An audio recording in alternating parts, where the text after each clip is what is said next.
코스피 5천이 그렇게 어려운 일이 아니라고 생각해요. 우리 시장이 세계 자본시장에 차지하는 비중도 큰데 해외 선진국에 비하면 정말 너무 저평가돼서 그 점만 정상화돼도 제가 보기에는 4,500 정도 가뿐히 넘지 않을까요? 앞으로는 주식시장이 부동산 시장을 능가하게 된 건 맞습니다. 부동산은 제가 보면 꼭지입니다. 포인은 안 하시죠? 안 하는데 저는 필요하다고 보죠. 이미 있는 걸 우리가 부인한다고 없어지지 않거든요. 네. 눈 가린다고 세상이 사라지지 네, 않잖아요. 네, 네.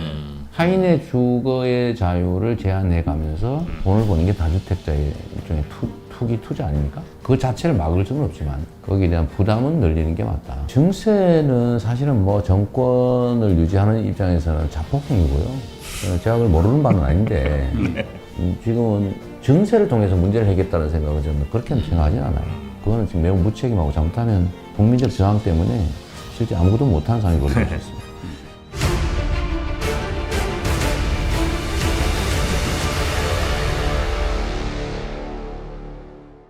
3프로TV가 대선 후보를 털어본다. 3대 털 특집 방송 첫 번째 시간 더불어민주당 이재명 후보와 함께하겠습니다. 반갑습니다. 정프로고요. 네, 이프로입니다. 김프로입니다. 네, 저희 3프로TV와 함께 오늘 특집 방송에 나와주시는 분은요, 더불어민주당 대선 후보 이재명 후보님입니다. 어서 오십시오. 네, 반갑습니다. 네, 어서 오십시오. 반갑습니다. 제가 이 방송 출연하려고 엄청나게 청탁을 했는데 몇 달을 안 들어주시더니 드디어 왜 감사합니다. 그러셨어요? 사연이 많더라고요. 그러니까. 우리도 너무 힘들어요. 왜냐면 우리 이제 경제 채널 아닙니까? 그래도 네. 경제 채널이라 이 시청자분들께서 정치 얘기하는 걸 되게 싫어하세요. 우리 그래서 정치 얘기 안 하는데도. 그래도 어쨌든 정치인분이 나오시니까. 그래서 이제 가능하면 우리는 좋게 부드럽게 넘어가고 싶었으나 또 생각을 해보니까 정치와 경제라는 게 그렇죠. 우리가 분리할 수가 없잖아요. 그럼요. 결국 정치라는 게 또 이 한정된 재화를 어디다 쓰느냐 이거니까 그 돈이 어디로 갈 거냐. 주식시장에 관련해서 네. 사실 정책이라는 게 굉장히 중요하죠. 네. 그래서 이제 정말 얼마 안 남았기 때문에 네. 각 당의 후보들을 모시고 네. 자본시장에 대한 정책 그리고 우리 한국 경제에 대한 좀 진지하게 맞습니다. 좀 해보자는 취지에서 모셨습니다. 네.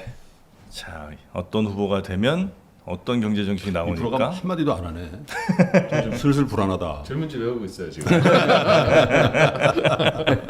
자, 일단 뭐 우리 이재명 후보님과 함께 얘기를 하기에 앞서서 얼마 전에 어제입니다. 어제 뉴스 보니까 그 포항의 죽도시장에 가셔서 네. 우리 주식 투자자분들이 귀가 번쩍, 눈이 번쩍 뜨일 얘기를 하셨습니다. 뭔데요? 코스피 5천 가게 하겠다. 이거 747 이런 거가 그 생각났어요. 약간 좀. 근데 저는 5천 이러니까. 코스피 5천이 그렇게 어려운 일이 아니라고 생각해요. 근데 그렇습니까? 그러면 우리 시장이 세계 소위 자본시장에 차지하는 비중도 큰데 디스카운트 정도가 너무 심해서 제가 예를 들면 뭐 PBR, PER 이런 거 제가 다 보잖아요. 네. 다 보고 투자를 해놔도 사실은 해외 선진국에 비하면 정말 너무 저평가돼서 그 점만 정상화돼도 제가 보기에는 4,500 정도 가뿐히 넘지 않을까요? 디스카운트 지금 3,000포인트거든요. 그러니까요. 근데 디스카운트가 한 1,500, 50%는 미니멈 디스카운트 돼 있다라고 저는 말씀하신 그걸 보는 건데 거죠. 예. 어떤 이유 때문에 지금 디스카운트가 됐다고 보세요? 저는 뭐 여러 가지 요인이 있을 텐데 이제 과거에는 이제 한반도라고 하는 이제 지정학적 요소가 크게 이제 이유가 됐던 것 같고요. 지금은 제가 보기엔 불투명성입니다. 무엇의 불투명성이? 시장의 불투명성이죠. 그러니까 혹시 여기 이제 투자했다가 혹시 나도 털리지 않을까, 소위 개미핥기에게 당하지 않을까. 네네. 뭐 그런 불안감 생각은 같은 게 있다는 거죠. 실제로 저는 우리나라 주식시장이 매우 불투명하다고 보는데 뭐 저도 그 피해자이기도 하고요. 최초는 혜택을 보기도 했었고, 불투명으로요? 그게 소위 작전주 아닙니까? 작전주는 결국 피해를 보게 돼 있는데 네네. 아주 극소수만 혜택을 보죠. 그리고 최근에 주가 조작, 물론 이제 작전도 주가 조작의 일부인데 이제 주가 조작에 대한 일단 단속률이 매우 낮고 제가 볼 때는 그렇습니까? 네. 네. 그 다음에 처벌도 너무 약하고 네. 특히 힘센 영역에서 벌어지면 네. 사실 다 무마되고 네, 이러다 보니까 이제 시장을 믿지 않는 거죠. 그게 제일 크다고 보고요. 더 근본적으로는 우리나라 경제 구조 자체가 매우 왜곡되어 있다는 점들 때문에 그렇습니다. 얼마 전에 예를 들면은 대기업과 중소기업의 관계들도 보면 네. 중소기업들이 사실 효율을 발휘할 수 없는 불공정 구조가 돼 있거든요. 뭐 예를 들면 어떤 게 있습니까? 뭐 대표적으로 기술 탈취, 그다음에 경영 성과 탈취라든지 뭐 단가 후려치기 때문에 사실 우리나라의 유망한 중소기업인들이 사실 해외로 막 탈출해요. 그 기업 경제 환경 토대가 나쁜 거죠. 이런 이제 구조의 문제, 또 네. 성장성에 있어서도 예를 들면 약간의 좀 불이익이 있죠. 결국 저는 시장의 투명성, 공정성, 그다음에 성장성, 수익성 뭐 이런 것들에서 좀 밀린다. 제일 핵심은 저는 투명성이라고 봅니다. 이런 지적도 있습니다. 그러니까 우리나라의 산업 구조 자체가 주식시장에 지금 현재의 주식시장의 디스카운트를 근본적으로 만든 거다. 왜냐하면 제조업 기반이고 네. 수출 지향이고 이런데 사실 지금 전 세계적으로 주식시장을 선도하는 거는 그런 류의 회사가 아니죠. 그렇죠. 그게 빅테크 플랫폼 이런 회사들인데 그래서 최근 들어 좀 좋아지고 있다. 네. 그런 평도 있고요. 그래서 불투명성도 뭐 당연히 지적을 해 볼 사항인데 사실은 근본적인 산업 구조의 개편이 있어야 되는 것 그렇습니다. 같아요. 이런 생각도 들고요. 그래서 말씀하신 것처럼 트렌드가 예를 들면 기술주 중심, 미래산업 중심으로 전환하는데 우리는 사실은 그 전통산업 그 중에서도 한계 기업들 여기에 의존하는 측면이 강하죠. 네. 그래서 저는 이게 앞으로 우리가 해야 될 일이 주가 5천 시대에 제가 그냥 빈말로 하는 게 아니고요. 시장의 투명성 강화를 통해서 시장이 정상화되는 게 상당히 이제 첫 번째고. 첫 번째 네. 방법이 될 테고요. 이제 두 번째는 좀 더 근본적으로는 산업 전환을 해내야 된다 우리가. 이제 산업 전환의 핵심은 정부의 대대적인 투자죠. 그래서 제가 이 박정희 대통령 시대에 산업화 고속도로 얘기를 하는 겁니다. 정말 그때 허허벌판에서 산업화의 토대를 만들어냈잖아요. 근데 네. 그 토대가 뭐냐면 국가의 대대적인 투자였고, 그중에 기반시설 투자였죠. 그다음에 이제 교육 투자. 네, 이런 거였는데 우리도 사실은 이제 질적으로 완전히 새로운 경제 체제로 전환되지 않습니까? 네. 재생에너지 시대로, 디지털 전환 시대로. 그러면 거기에 맞게 우리 인프라를 새로 구축해야 되거든요. 예를 들면 재생에너지 생산도 국내 어디서든지 가능하게. 소위 말하는 제가 말씀드리는 에너지 고속도로를 구축해서 뭐 해남이든 저기 태백산이든 이런 데서라도 뭐 태양광이든 아니면 풍력이든 에너지를 아무 때나 생산해서 할 수 있게. 결국 그 길로 갈 수밖에 없다. 근데 거기는 국가의 이제 인프라 투자가 필요하죠. 그걸 기반으로 한 새로운 산업들이 생겨날 것이고 또 거기에 맞춰서 산업의 전환도 이뤄내야 되고 거기에 맞춰서 인재들도 새롭게 양성해야 되고 네. 교육 체계도 바꿔야 되고 그다음에 기술 부분에 대한 정부의 R&D 투자도 좀 내용을 바꿔야 될 것 같고 그리고 더 핵심은 결국은 시장의 자율성과 혁신 창의를 제고하는 규제 자율화, 규제 혁신 이게 진짜 필요하죠. 특히 저는 이제 규제 합리화에 관심이 많은데 과거에는 사회 변화의 속도가 느려가지고요. 관료 정도의 실력이면 예측이 가능했습니다. 어떻게 될 것이다. 네, 그래서 요거만 해라 하고 해도 아무 문제가 없었어요. 근데 지금 관료가 아는 게 거의 없어요. 속도가 너무 빨라요. 그래서 뭐 허용을 딱 제한해 놓으면 새로운 영역을 진출할 수가 없습니다. 근데 그 방식으로 겨우 이제 뭐 규제 샌드박스니 규제 특구니 이런 거 만들긴 한데 네. 그걸로도 부족하죠. 그래서 규제에 대해서는 첨단 미래 산업에 관한하는 네거티브 방식으로 금지하지 않는 건 다 허용한다. 다만 사후 규제한다. 네. 라는 방식으로 사고를 통째로 바꿔야 현장에서 기업 활동들이 좀 혁신적으로 또 일어나지 않을까 네. 그렇게 생각하죠. 규제를 좀 풀어주다 보면 그게 이제 기존의 그 전통 산업들 내지는 부딪히죠. 캐치를 못했던 뭐 대표적으로 대형마트도 어찌 보면 새로운 유통의 혁신일 수 있었던 사업인데 그게 이제 전통시장하고 맞물리면 네. 전통시장 보호하라는 쪽으로 가고 이 규제 이게 그렇죠. 둘 다 되기가 좀 어려운데 그쪽에서 항상 선택은 우리는 여론이 지켜야 된다고 하는 쪽으로 지키게 되면 항상 이쪽은 이제 규제가 네. 되고 그 갈등은 어떻게 그 조정할 수 결국 그게 있습니까? 정치가 하는 일이죠. 아까 우리 정인지 씨가 네. 하신 말처럼 정치는 자원을 배분하는 역할을 한다. 예. 그러니까 제가 경기도에 배달 특급 이걸 만드니까 네. 그 소위 플랫폼 창업에 그 사실 족쇄를 물린 거 아니냐 이런 생각을 하는 거예요. 저는 그게 단선적으로 보면 맞는 얘기인데 네. 제가 그때 무슨 얘기를 했냐면 혁신의 결과는 존중하는데 독점의 횡포를 허용하면 안 된다. 혁신의 결과가 독점이 되면 안 된다. 혹시 모르시는 분들 위해서 잠깐 첨언을 드리면 그 배달 특급이라는 게 지금 뭐 배달의 민족, 뭐 요기요, 아니면 뭐 쿠팡이츠 뭐 이런 데서 이제 거의 독점을 하고 있으니까 그걸 이제 경기도에서 만드신 거죠? 그렇죠. 그 비슷한 것들을. 경기도가 약간의 지원을 해서 새로운 공공 배달앱을 하나 더 만든 거예요. 대신 이제 그 수수료 같은 거를 1%요. 거의 이제 안 다른 받으셨고. 쪽은 대개 한 15%. 잘 되고 있습니까? 지금 경쟁력이 아주 세서 시장 점유율이 계속 올라가고 있어요. 아 진짜요? 그래서 제가 그래서 그 얘기를 한 거예요. 경기도에 안 살아서. 근데 제가 그 얘기를 왜 하냐면 그럴 리가 없을 그럴 리가 없죠. 아니, 나를 솔직하게 저 지금 점유율 얼마나 되는데요? 점유율이 이제 예를 들면 100명 쓰다가 뭐 아니, 300명 쓰다고 300% 늘어나 이런 건 하지 마시고. 그런 건 하지 말고 그거는 점유율하고 상관없는 거지. 네네. 지금 예를 들어서 경기도 일부 시군은 이미 1등 하고 있어요. 그 앱이? 시장 마켓 셰어를 그래요? 1년도 안 됐는데. 그거는 왜 배달의 민족이 안 가는 그 거지? 후보님 사는 동네만 가는 거 아니에요 혹시? 우리 동네 진짜 하셔야 됩니다. 왜냐면 양평 이런 데는 이미 1위예요. 아 그래요? 네, 이런 데 이미 1위고 계속 이게 바뀌고 있는데 제가 그래서 뭔 얘기 드냐면 그걸 억울하게 생각하지 마라. 만약에 이게 혁신의 결과물이었다면 네. 혁신의 결과만이라면 사실은 공공 영역이 침투가 불가능합니다. 불가능해야 정상이죠. 네네네. 그냥 이건 독점의 결과물인 측면이 상당히 있는 거지. 어떤 기업이 정말 기술 혁신을 통해서 완전히 새로운 걸 그러니까 만들어내서 진입이 불가능하죠. 그렇다면 이제 공공이 들어갈 영역이 없지만 이거는 그냥 그 시장만 독점해서 얻는 이익이기 때문에 이거는 공공이 얼마든지 그래서 그 조절할 수 부분에서 있다. 균형을 맞추자는 거고. 네네네. 하여튼 이건 논쟁의 여지가 꽤 있긴 해요.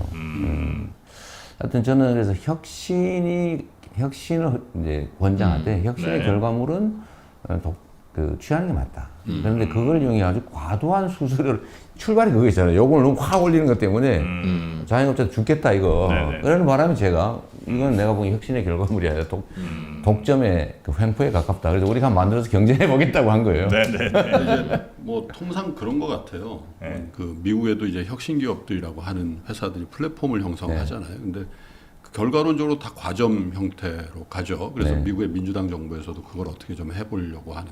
근데 그 과점의 피해를 보기 때문에 독과점의 피해를 누가 보는가?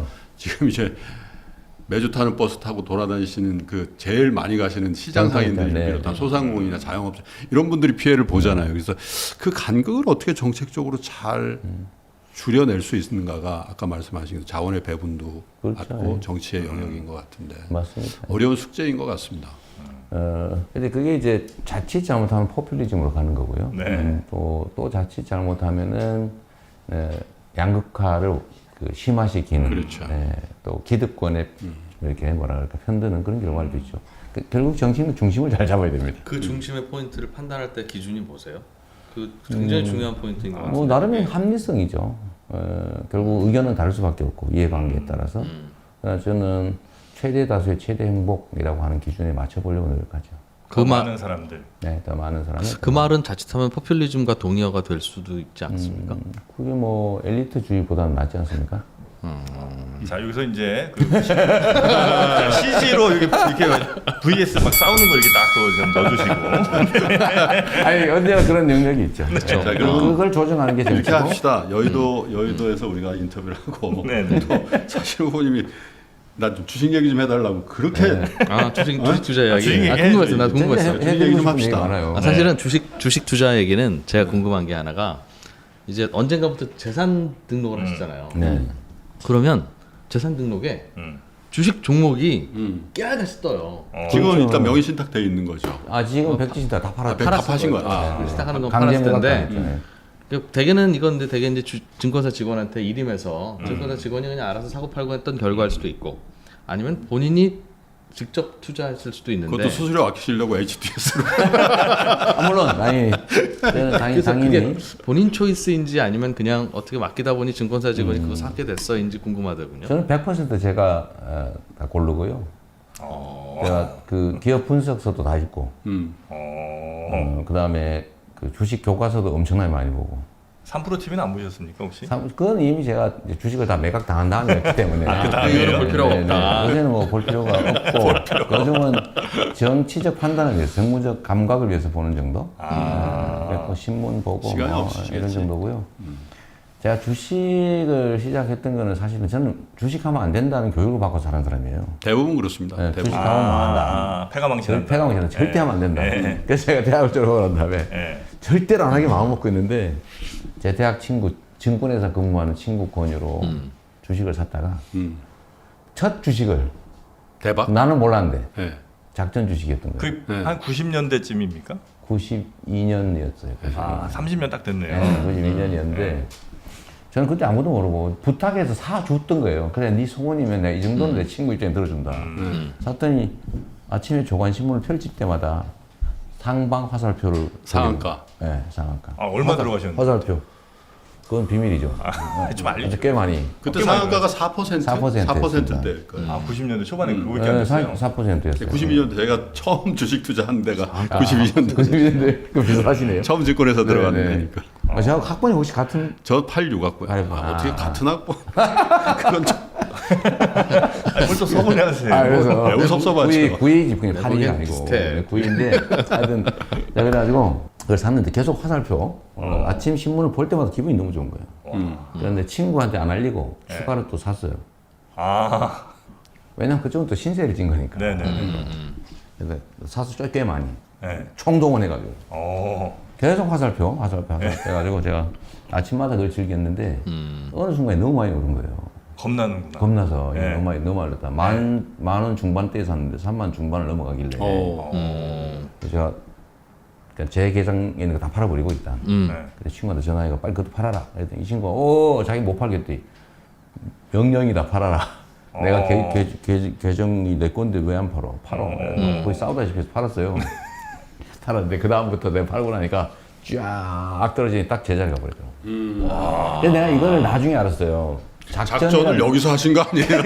나는 모르고 작전에 투입된 자원이었는데 아, 수상한데. 내가 고집을 부려가지고 나만 득보고 나머지는 다 플랫 돼버린 거예요. 내가 나중에 저점과 보니까. 고점을 정확하게 잡으신 거예요? 아 이거 출발한 다음에 나는 샀으니까 그 사람들이 사놓고 내가 그 다음에 사고 아마도 내가 파니까 아 이게 배신이다 이래가지고 자기들이 다 팔아버린 것 같아요. 그 전선이 무너져 버린 거지. 네네. 그다음 내가 보기에는 나는 그때 몰랐지만 네. 그 소가 큰 쥐를 잡았던 거죠. 아, 그래서 그 다음부터 어떻게 됐냐면 제가 갑자기 일하기 싫어지더라고요. 변호사 그렇죠. 일을 하기 싫은 거예요. 이게 아니 뭐 주식 잘 골라가지고 사니까 막 2배, 3배 남는 거 일도 아닌데 뭐 열심히 일을 하나. 뭘 수임을 하고 상담을 해. 진짜로. 주가 조작이 저 공소시효가 어떻게 됩니까? 아니, 끝났나 이거 완전? 고의가 없어서 무죄예요. 모르니까. 네, 알겠습니다. 근데 그래서 일을 진짜 안 하고 그 다음부터는요 맨날 주식만 보고 경제지 다 구독. 완전 경제지도 열이 다. 아주 경제지만 인터넷 하고. 없을 때입니다. 인터넷 없을 때죠. 그다음에 하고 전부 맨날 주식책 뭐 아. 하면서 돈 빌려가지고 전부 이렇게 했는데 결국은 그렇게 되니까 소형 부실주 투자를 하게 되더라고요. 습관이 단타하게 돼. 아, 이른바 잡주. 하루 종일 단타. 네? 그게 몇 살 때셨어요? 제가 그 후반이나 20대 서른이나 29쯤 되셨을 거예요. 9, 10, 뭐 이럴 때좀 시작했죠. 근데 결국은 소형주들 막 잔뜩 그것도 막 보유 주식이 막 20개씩 되고 막 이렇게 됐는데 막 완전 자빠삭 저랑 비슷하시네. 지금 제가 이렇게 했다가 결국은 점점 이렇게 그 개입 정도가 높아지니까 네. 이 단타도 속이 안 찬 거예요. 그래서 선물, 선물 가야죠. 네. 선물도 하고 그 다음에는 이제 콜 옵션. 옵션 파생으로 또 갑니다. 네. 그다음 심지어 이제 마지막에는 풋 옵션 매도까지. 미친 짓이죠. 지금 생각하면 진짜 미친 짓인데 1,000원짜리 사고 이랬어요. 풋 옵션. 전문 투자자. 그렇게 했는데 진짜 주식 투자자의 다 내가 패가망신의 딱 그 끝까지 갔어요. 티피컬 웨이거든요. 똑같이. 네? 아, 정확한 경로. 딱 저렇게 가는 거, 원래? 그리고 나서 이제 변호사 생활을 열심히 하셨겠네. 그렇죠. 그래가지고 제가 어느 날 IMF 상황이 왔잖아요. 네. 맨날 진짜 잠을 못 잤다니까요. 미국 주식시장에 따라 우리가 움직이잖아요. 그렇죠. 네. 전날 밤 미국 주식시장이 그 다음날 우리 시장이 그대로 반영이 되는데 맨날 조마조마하면서 미국 시장을 쳐다보고 있는 거예요. 다음날 막 하한가로 떨어지고 막 이러니까 팔 기회도 없고. 네. 근데 그 와중에도 또 아이는 또 만드셨나요? 진짜 이 양반이 왜 이러십니까? 그 전에 다 나왔어요. 아, 그 전에 다 나왔어요? 이미 다 나왔고. 그래가지고 세상에 IMF에 그걸 사실 풋옵션 매도까지 맞았으니까 얼마나 됐어요. 그래가지고 싹 단을 냈어요. 집 하나 사고 그때 제 아내의 강권으로 네. 제 아내한테 차도 한 대 사줬거든요. 네. 한참 막, 벌릴 막 때. 오르니까. 네. 근데 IMF 때 보니까 얼굴이 시커매져 있으니까 아마 이 사람이 눈치를 챘겠죠. 그래가지고 결국 집을 그때 하나 사고 싹 정리를 한 거예요. 남은 건 집 하나. 집 하나. 그래도 대단한 거지. 그래서 부동산이 좋다니까. 그래서 그때 2억 전세 보증금 있는 거 가지고 돈 1억 5천 빌려가지고 네. 집을 3억 6천에 샀어요.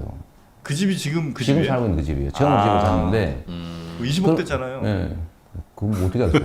아, 다 알죠. 20억 됐어 지금. 그래도 그게 사실 거의 전 재산이고 네. 우리는 한 번 실패하면 거기서 포기하지 않거든요. 원래 폭탄이 떨어진 자리에 포탄이 다시 안 떨어진다며요. 물론 확률적으로는 아니지만 포탄 떨어진 자리 숫자를 그래서 네. 내가 다시 시작한다. 주식을? 그래가지고, 그럼요. 그래서 처음부터 다시 점검해가지고 왜 실패했나. 네. 결국 제가 성공을 해가지고 본전을 찾았을 뿐만 아니라 그래서 돈을 좀 꽤 많이 벌었습니다. 그건 IMF 끝나고. 끝나고 집 사고 다시 좀 돈 모으고 아니 근데 후보님 제가 알기로는 변호사 시절에 시민운동을 굉장히 열심히 한 걸 알고 있는데 알고 보니까 거짓말이었어. 개장 시간에는 주식하고 일하고 주말과 저녁 오후에는 시민운동하고 하는 거지. 하루 종일 한 사람이 하나만 합니까? 그래도 부동산 수익률이 더 높죠. 아닌가요? 부동산 수익률보다 그냥 주식 수익률이 망한 걸 기준으로 하면 더 아, 그래요? 높았죠. 어.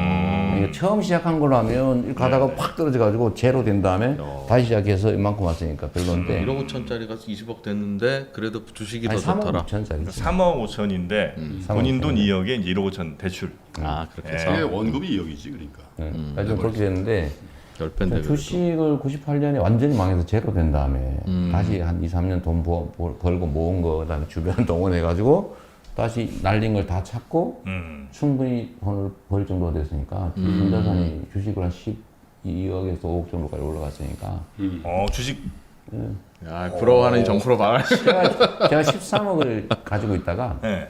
그 백지 신탁 결정이 나서 제가 도지사 된 후에 전부 팔았죠. 그거 뭐 이렇게 우량주 장기 보유 분할 비공개 정보 이런 건 이용하신 거 없죠? 전혀 뭐 우리는 나는 누가 정보를 줘요. 그래서 제가 절대로 작전주 안 한다. 테마주 안 한다. 워낙 뜨겁게 되셨으니까. 소형 부실주 안 한다. 그래서 결국은 대형 우량주 네. 또 장기 보유 이걸로 해가지고 상당히 많이 벌었죠. 이재명 테마주에 대해서는 어떻게 생각하십니까? 제가 권고하는데 절대 사지 마세요. 먼저 아무 관계 없어요. 그 종목이 뭔지를 알고는 계십니까? 알고는 있죠. 근데 그 인연들도 진짜 기가 차더라고요. 아, 내가 무상교복 정책한 사람이라서 네네. 교복회사. 내가 안동 출신이라고 안동에 본사가 있는 회사. 맞아 그래요. 또 제가 성남에서 무슨 CEO 모임 네. 이런 거 했는데 거기에 나왔던 사람. 심지어 이재명이 나온 대학의 동문 네. 이사로 있는 회사. 맞아요. 아니 사장도 아니고. 다 들여다보셨어 그러면. 다 진짜 뭐야? 그리고 어쨌든 그게 정치 상황을 반영하기도 하거든요. 그래서 나름은 보죠.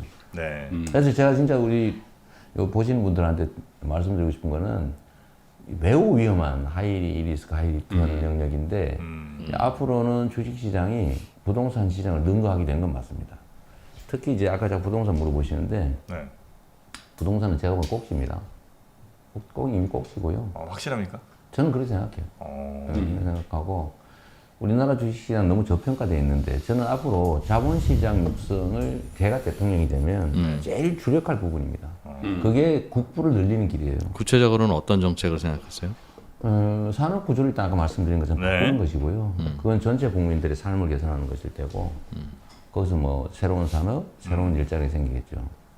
그 토대 위에서 자본시장을 소위 선진화하는 거예요.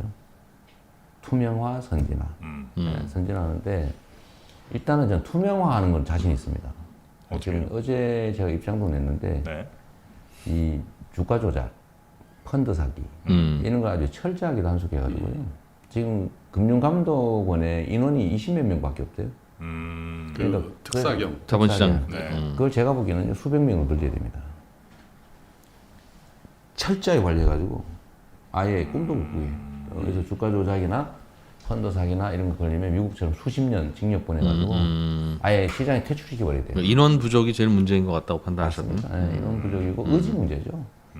인원이 부족하면 의지도 떨어지죠. 물론요. 예. 그래서 그 문제를 해결하는 거 하나 하고 예를 들면 이제 구조상 불평등이 있어. 저는 개미 출신이잖아요. 네. 아마 여러분들은 왕개미는 큰 개미 정도.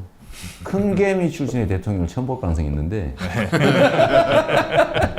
자, 이 시장의 불공정성이라고 하는 게 난 직접 많이 당한 사람이거든요. 투자를 통해서. 진짜 대주주는 임원 자산 비싸게 사주고 회사 자산 싸게 팔고 이것만 해도 돈을 버는 일도 아니더라고요. 샀다 팔았다 해 자기들끼리. 그렇죠. 네. 그런 거 많잖아요. 그래서 이런 짓 못하게 하는 것만 해도 소액 주주들 못하게 할 근거가 있나요, 근데? 제도를 좀 바꿔야죠. 제도를. 그다음에 그게 대학 배임행위 아닙니까? 예. 비싸게 사가지고 싸게 팔고 그 배임행위지 뭐. 네. 단속을 안 할 뿐이죠. 그래서 그런 거. 예. 그다음에 예를 들면 대주주와 소액 주주들 사이의 차별. 특히 최근에 이제 공매도 이슈가 공매도 있잖아요. 이게 공매도. 아주 많습니다. 공매도 폐지하자 하도 화나니까 하는 소리죠. 예. 그 폐지하면 안 되거든요. 왜 안 된다고 아니 생각하세요? 뭐 그건 필요한 제도잖아요. 뭐 과도한 오버슈팅을 막는 효과가 있는 거지. 그다음에 투자 안정성을 확보하는 측면도 있고. 그러니까 이거를 공매도를 폐지해 버리면 우리가 선진 지수, 소위 모건 스탠리 선진 지수에 MSCI 우리가 들어가야 네네네. 들어가야 사실은 뮤추얼 펀드들이 투자를 할 거 아닙니까? 장기 투자를 할 텐데 지금 이머징 마켓으로 분리되어 있으니까 장기 투자가 안 들어와요. 그러니까 확 들어왔다 확 나가버리고 막 이러니까 시장이 불안정하고 그게 또 저평가의 한 원인이에요. 네네네. 그래서 이런 것들도 좀 제도적으로 고치고 그러려면 공매도를 폐지할 게 아니라 합리화해야 되는 거죠. 어떻게 해요?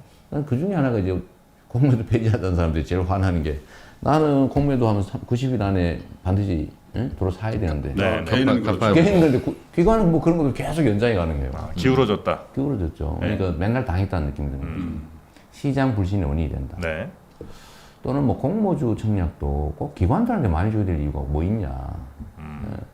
또 국민들한테 많이 주면 사실 국민주 효과도 있지 않냐. 근데 그런 그 좀 공모주 늘리자. 청약은 기관들한테 배정을 많이 하는 건 안전판의 아, 역할을 하긴 물론이죠. 하죠. 그런데 그 비율을 좀 조정할 수도 있다. 충분히. 예를 들면 개미들이 많이 원하는 거는 사실은 안전판 안 해도 된다는 얘기잖아요. 그러니까 사실은 그런 거잖아요. 뭐 적다면 또 모르겠지만.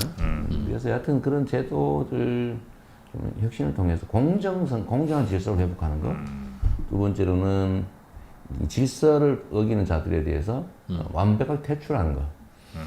번 거보다 더 많이 물어내게. 네. 꿈도 못 꾸게. 그리고 반드시 걸린다 이런 생각 들게. 그 정부가 할 수 있습니까? 할 수 있죠.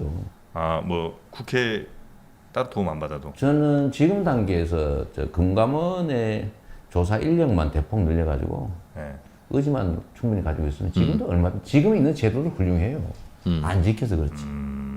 그래서 그런 것들 그다음에 산업 전환을 좀 더 해내면 저는 원래 이게 주식시장은 미래를 보고 그렇죠. 만들어진 시장이잖아요. 그러니까 우리 산업이 대대적으로 재편돼서 미래 산업 중심으로 진짜 질적인 전환을 이뤄낸다. 네. 그 길로 가는구나 판단되면 제가 보기엔 시장이 상당히 커질 거예요. 그럼 국부가 커질 거고 우리 국민들한테 새로운 투자 기회를 주는 거죠. 특히 지금 이제 청년들이 투자할 곳이 없지 않습니까? 네. 부동산 시장이 막혀버렸고 또 그 이전 단계로 근로소득으로 뭔가를 자산을 형성하는 것은 불가능하다는 생각되는 거고 근데 부동산은 이미 거의 끝물이고 그래서 이제 코인 시장으로 몰려갔는데 네네. 가상자산 시장 코인은 안 하시죠? 안 하는데 저는 필요하다고 보죠. 코인 시장이 아니면 뭔가 코인 투자 시장이라고 하는 게 필요하죠. 이미 있는 걸 우리가 부인한다고 없어지지 않거든요. 네. 눈 가린다고 세상이 사라지지 네. 않잖아요. 근데 관료나 정치인들 중에는 이걸 이제 그런 거죠. 손바닥으로 하늘 가리기. 그런 사고를 가진 사람이 많아요. 내가 네. 부인하면 없어진다. 안 없어집니다. 주식 시장에서 하면 안 되겠다고 생각하는 소형주 내지는 뭐 그런 종목과 코인 시장의 수많은 코인들이 비슷하다는 생각은 안 드셨어요? 약간 비슷하죠. 약간 비슷한데 지금 저는 주식시장의 그 부실주들 있지 않습니까? 네. 저는 뭐 여러분들 어떻게 생각할지 모르겠는데 그 중에 일부는 좀 퇴출을 시켜야 되는 거 아닌가? 너무 그냥 놔둔 거 아니에요? 그 제주식은 어떻게 합니까? 그러니까 왜 그런 거야? 빨리 바꾸고 그러니까. 올라갈 줄 알았죠. 어쨌든 그런 문제가 있는데 네. 하여튼 주식시장 얘기를 먼저 좀 드리면 네. 이 주식시장이 네. 앞으로 우리 새로운 세대들 네, 네. 투자의 장으로 좀 안정적으로 발전하게 해줘야 된다는 생각을 하나 하고요. 그 면에서 이제 가상자산 시장도 일단 이렇게 방치할 일은 아니다. 이미 코스피 거래액을 넘어섰다면서요? 네. 네네네. 이미 있는 거잖아요. 네. 여기서 마구 우리는 해외로 투자할 판인데. 그러니까 이거 부인하면 밖으로 빠져나간다고 오히려. 그러니까 차라리 잘 관리하는 게 중요하고 시스템을 만들고 두 번째는 좀 서울대 뭐 경제학과 그 학생이 그 물어봐서 네. 그 시니어리지를 어떻게 처리할까. 아, 네네네. 근데 가만 놔두면 그 다 해외로 다 빠져나가지 않습니까? 네네. 그게 어떤 말씀이죠? 해외로 빠져나간다는 게? 그러니까 지금 코인이라고 하는 게 실제로 거래를 하고 있는데 다 해외 코인들이잖아요. 주로는. 네, 네. 그러니까 우리가 해외에다 돈을 쓰는 꼴이죠. 해외에서 우리 투자자들한테 팔고 나가고 있는 거죠 지금 사실. 그렇죠. 해외 네. 코인이 우리나라 와서 IPO하고 그래서 밖으로 나가는 거니까 우리나라에서 거래돼도 그 돈은 해외 투자자가 가져가는 거죠. 그렇죠. 예. 그리고 우리는 비싸게 사고 있는 거고 사실은. 근데 그걸 왜 전부 다 해외에 의존하냐? 우리 걸로 국수출되는 거 가자. 아니냐? 네. 그래서 우리 내부의 시장도 키우고. 저는 그래서 어쨌든 뭐 지금 당장 얘기하면 너무 시끄러워질 것 같아서 얘기 안 하는데 우리 내부에 준비하고 있는 것도 있어요. 그래서 일종의 공인된 가상자산을 만들어내죠. 제명 코인 같은 거 나옵니다. 근데 그거는 그렇게 하면 안 될 것 같고. 제명 하여튼 코인 뭔가 샀다가 제명이 못 사. 실물 자산, 또 기초 자산이 담보된 네. 뭔가 그런 것도 한번 고려해야 되겠다를 기초 그게 이제 자산이 있어요. 정부가 뭔가 역할을 하겠다는 뜻입니까? 네 그래야 된다고 보죠. 방치할 일이 아니고 저는 이게 실물에서 금융으로 금융에서 다시 가상으로 넘어가는 단계에 있는 것 같아요. 그 저는 화폐라고 하는 게 처음 생겨날 때도 그러지 않았을까 싶거든요. 무슨 얘기냐면 다 실물로 어떻게 믿어요? 다 쌀과 고기를 맞바꾸든지 양을 끼워서 맞바꾸든지 해야지. 종이 쪼가리 하나. 어느 순간에 갑자기 조개 껍데기 들고 나와서 근데 이건 신뢰잖아요. 신뢰. 약속이죠. 아무것도 없는 네. 신뢰인데 이걸 누가 처음에 믿었겠어요? 누군가 담보를 했겠지. 금으로 담보하든지. 추장이 했든지 뭐 나중에 금으로 하기도 했지만 근데 지금 국가 권력이잖아요. 근데 국가 권력으로 담보된 화폐, 그러니까 뭔가 상징물, 이제 일종의 저항인 것 같습니다. 제가 보기엔 이 가상자산이 이 국가 권력에 의한 화폐 독점에 저항하는 측면이 있어요. 독점이자 타락이라고 네네. 하죠. 너무 많이 찍어내. 너무 많이 찍어낼 뿐만 아니라 도대체 뭘 하길래 그 중간에 뛰어먹는 게 그렇게 많냐. 인도네시아 사람이 한국에 와서 일해서 인도네시아로 하나를 인도네시아로 바꿔서 홍보하려고 그러면 매우 한 20%? 맞습니다. 한 20, 30% 날아가지 않아요? 그렇게 많이 들어가요. 아니 환전 수수료 들지, 네. 송금 수수료 들지, 시간 걸리지, 그 왔다 갔다 비용 들지. 그런데 코인으로 가상자산으로 하면은 비용이 하나도 없고 실시간으로 아주 간단하게. 근데 이 새로운 시장이 열린 거잖아요. 그러니까 이거를 우리가 부인한다고 없어지겠냐. 네네. 그래서 이럴 때는 저는 언제나 생각이 확실해요. 피할 수 없으면 즐긴다. 그래야죠. 네네. 우리만의 문제도 아니니까. 네, 그럼요. 피하면 더 문제가 되니까. 그럴 때는 우리가 앞서 나가 버려야죠. 근데 이제 국가의 권력에 대한 불만 내지는 저항 이제 이런 것이 이제 개념화되어서 만들어지는 코인과 국가 권력을 갖고자 하는 분의 생각은 서로 충돌할 수밖에 없을 텐데. 충돌하더라도 관리해야죠. 그러니까 저는 있는 현실을 인정하자. 아니 뭐 통제할 수 있다면 통제하는 게 바람직하겠지만 이미 있는 걸 어떡하냐. 통제가 불가능하다는 걸 중국이 보여주고 있잖아요. 막은들 뭐합니까? 해외 계좌로 거래하는데. 그러잖아요. 그 관련해서 사실 이 자본시장의 지금 가장 큰 경향성이라는 게 뭐 들어보셨을 텐데 야 국장 팔고 미장 가자 이런 얘기를 많이 한단 말이에요. 네. 한국 주식 팔고 그렇죠. 미국 주식 사자. 워낙 이제 이른바 디커플링이 워낙 심해지고 있고 이게 어떻게 보면 일시적인 게 아니고 구조의 문제라고 생각하는 투자들이 굉장히 많이 늘었어요. 그리고 실질적으로 금융회사 특히 증권회사도 그런 쪽에서 수익이 나니까 마케팅을 그쪽으로 비용을 많이 쓰기도 하고요. 저는 이게 추세 문제라고 생각합니다. 예를 들면 코스닥에서 다 코스피로 옮기려고 그러잖아요. 투자도 주식도 옮기는데 예를 들면 지방도 점점 수도권으로 집중하고 각국의 수도에서 세계의 수도로도 집중되거든요.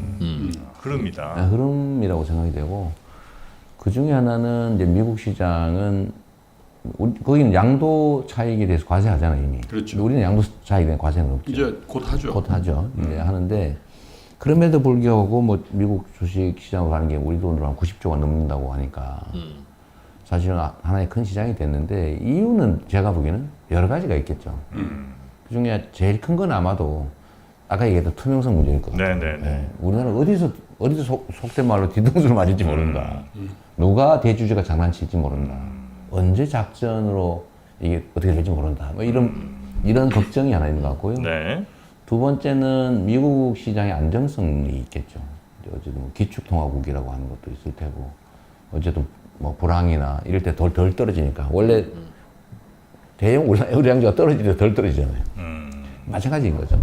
그 다음에 이제 미국 산업의 특성이 이제 첨단 산업, 기술주, 혁신기업 중심이니까 이제 수익성과 이제 미래 가치가 크니까 뭐 이런 여러 가지 겹쳐 있는 것 같은데 네. 결국 우리도 이 문제를 해결해야죠. 이 세 가지 문제를 해결해서 아까 말씀드린 시장 투명성 강화하고 공정성 강화하고 또 예를 들면 산업도 재편해내야 되고 그다음에 뭐 우리가 기축통화국이 아닌 점이야 어쩔 수 없는데 이미 선진국으로 편입돼 있기 때문에 좀 규모나 이런 측면에서 그게 불리하지 않다고 보거든요. 그리고 우리나라 주식시장이 너무 저평가돼 있어요. 네. 그런 점을 고려하더라도. 네. 주식시장에 우리가 흔히 얘기하는 격언 중에 수급이 모든 재료에 우선한다.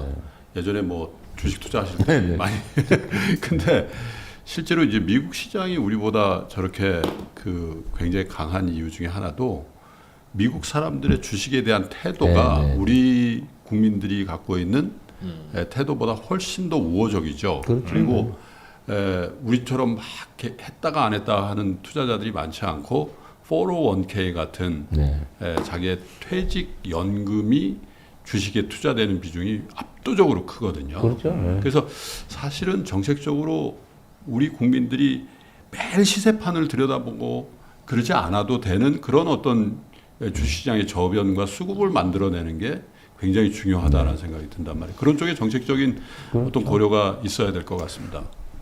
저는 주식 투자할 때도 이제 수급이 재료를 우선한다 뭐 이런 얘기 저는 안 믿었어요. 단기적으로 맞는데 장기적으로는 아닙니다. 처음에는 이게 수급 문제에 주로 관심을 갖다 맨날 기술적 분석한다고 시고 차트 보시고 뭐 차트 보고 맨날 그 연구하고 그랬는데 결국은 이게 다 기만이었다는 사실을 내가 알게 됐고 결국은 재료 그러니까 기본적인 분석에 의지하는 게 가장 맞겠다. 결국 진폭이지만 기본적인 가치는 있는 거니까요. 그러나 수급을 진짜 무시할 수 없는 게 안 사겠다면 가격은 제로인 거니까 가치가 아무리 높아도.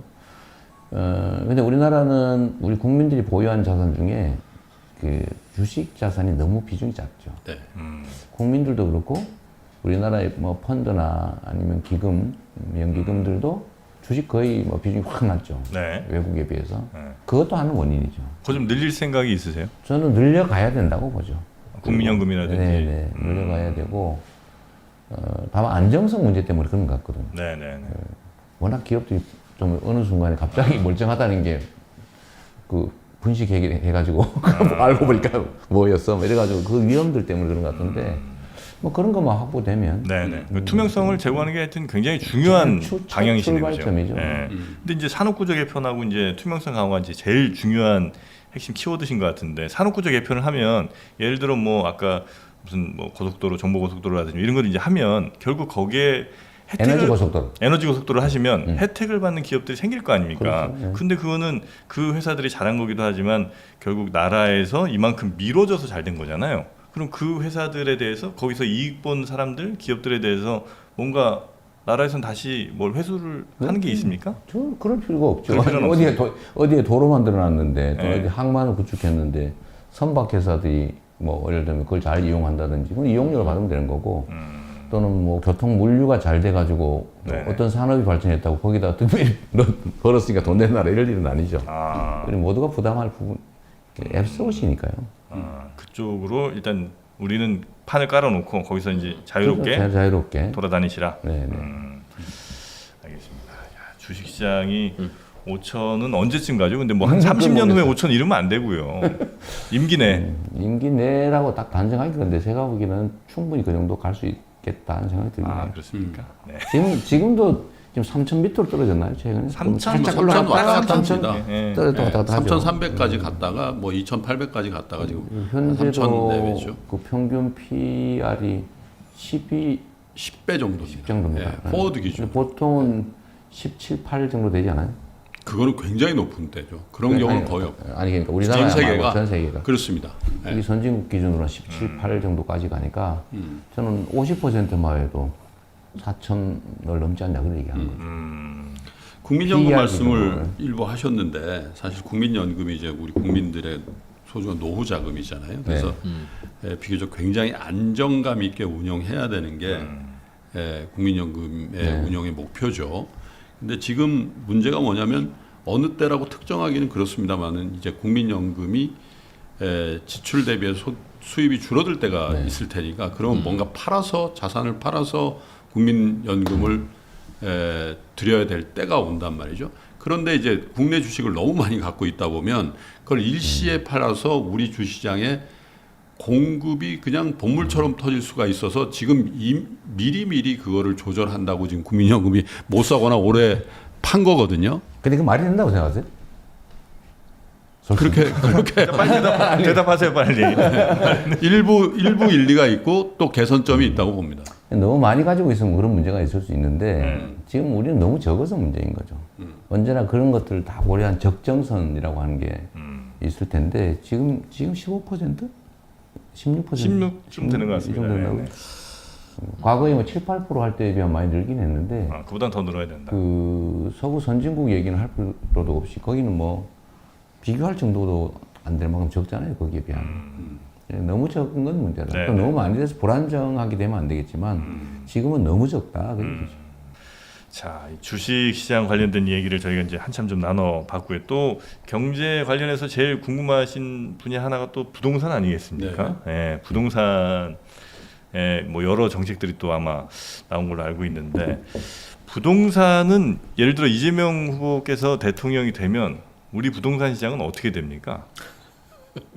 어떤 분들은 하향 솔직히 안정화. 말해서 하향 안정화예요? 네. 그러니까 어떤 분들은 되게 불안해하시는 분도 있고 솔직히 어떤 분들은 누가 와도 뭐 탄탄할 거다라고 생각하시는 분들도 있는 것 같아요. 이렇게 많이 오른 근본적인 원인은 어디 있다고 보십니까? 제일 큰 거는 제가 본 유동성 때문이겠죠. 그거는 뭐 낮은 이자의 시중 유동성이 워낙 많아졌으니까 그게 네. 큰 원인이 됐을 테고 그래서 전 세계적으로도 사실 많이 올랐어요. 네. 우리나라만 오른 건 아니고. 네. 다만 이제 주택 부분에 관해서는 비정상적으로 너무 많이 올랐는데, 우리나라가. 네, 그거는 어떤 정책적 오류들이 좀 뭐 크게 한 원인이 됐다고 보죠. 예를 들면 예를 들면 이제 시장이 공급이 부족하다고 느끼면 공급을 늘려주는 액션을 해야 되는데 그 시장의 요구를 부인한 측면이 있는 것 같아요. 공급 충분하다. 네, 왜냐하면 시장은 심리거든요. 물론 장기적으로는 이제 실물이지만 단기적으로는 심리에 따라 움직이는데 부족하다고 느끼는데 그게 아니야라고 하면 아 그래요? 라고 하는 게 아니고 아 공급을 더 이상 안 하는 모양이다 이러면서 더 불안해하고 수요가 더 촉발되죠. 네네네. 네, 그런 측면이 있어서 시장을 좀 존중하지 않았던 것이 오히려 시장의 반발 이런 것들을 좀 확대했다는 생각이 좀 들어요. 그리고 또 한 가지는 이제 지금 주택 수요의 상당 부분은 거의 끝물에 가까워오는데 투자 유인보다는 공포 수요가 많은 것 같습니다. 제가 보기에는. 지금 아니면 못 산다. 나 지금 못 산다. 앞으로 이거 어떻게 하지? 근데 사실 그때가 끝물이거든요. 주식도 마찬가지잖아요. 막 빨리 사야지. 저 길에 앉아 있는 노점상들이 주식을 막 사주고 얘기할 때 그때 팔으라는 얘기 유명한 얘기 있잖아요. 누가 그 구두 닦으러 갔다가 그렇죠. 그 구두 닦는 사람이 주식 사세요 하길래 얼른 팔아버렸다는 얘기잖아. 케네디 아버지가 그랬다는. 유명한 얘기인데 사실은 부동산도 하나의 시장이고 거기에 이런 정상 수요, 그다음에 투기 수요, 그다음 단계 공포 수요가 생겨날 단계가 되면 끝이라고 보여지는데 그 관리를 잘 못한 거죠. 정책은 어떻게 바꾸실 생각이십니까? 정책은 기본적으로 공급을 늘리지 않은 쪽이고요. 저는 시장이 필요하다니까. 그다음에 정상적인 공급을 하되 이제 왜곡된 수요는 여전히 줄이는 건 계속 해야 되겠죠. 그리고 뭐 과수요, 투기 수요, 공포 수요 이런 것들을 줄여나가야 되고요. 근데 거기는 뭐 각종 정책들이 동원되죠. 예를 들면 뭐 조세, 금융, 거래 제한 뭐 이런 것들이 동원되겠지만 또 한 가지는 전 가격은 존중하자. 자꾸 가격에 집착을 하니까 부작용이 발생하고 풍선 효과가 생기는 거죠. 저는 그 생각을 하거든요. 어떤 사람들이 나는 한강이 내려다 보이는 남산 자락의 아파트를 내가 뭔 수를 써서라도 사겠다는 사람이 있단 말이에요. 네. 나 가격 불문 이런 사람들이 있어요. 그렇죠. 희소성도 희소성이라고 하는 게 있거든. 근데 그걸 억압을 하면 부작용이 발생한다는 거죠. 그래서 거기에 대해서 가격은 인정하고 상응하는 부담은 지운다. 그냥 공급을 정상화하고 수요가 정상화된 상태에서 만들어진 시장 가격은 존중한다. 이게 첫째로 중요하고요. 지금도 가격을 존중하지 않은 것은 없지 않습니까? 정책 중에. 어느 지역의 가격이 너무 오르니까 그걸 억압하기 위한 정책이 목표가 되는 경우가 예를 들면 있죠. 15억 넘는 주택에 대한 대출 금지. 예를 든다면 네. 또 강남의 주택 가격을 억누르려고 한다든지. 근데 그건 수요 공급이 맞춰서 생겨나는 것들은 사실은 용인할 수밖에 없거든요. 근데 그 가격 자체를 누르는 것은 사실은 부작용을 불러오죠. 제 생각에는. 수요 공급을 통해서 가격을 조정해야지 네. 가격을 넘기면 수요 공급이 왜곡됩니다. 제 생각은 그렇고 그래서 공급을 적정하게 늘리는 것들을 해야 되겠다. 그 말씀 들어보니까 시장을 굉장히 존중하시는 많은 분들의 오해가 좀 있는 것 같습니다. 그럼 이건 오해 좀 풀어주셔야 되는 게 이렇게 세금을 이제 좀 과도하게 매길 거라는 사람들의 그건 오해. 그건 전혀 아니고요. 오히려 제가 지금 최근에 저는 정말로 시장을 존중하는 입장이고 또 현장적이기 때문에 실용적이기 때문에 제가 양도세를 강화해야 된다고 하는 게 소위 진보 진영의 일관된 입장이라는 거 아니에요. 네.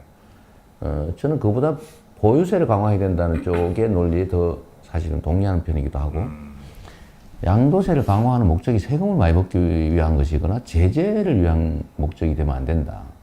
그건 거래 정상화를 하기 위한 거죠. 근데 그래서 제가 최근에 그 얘기를 하지 않습니까?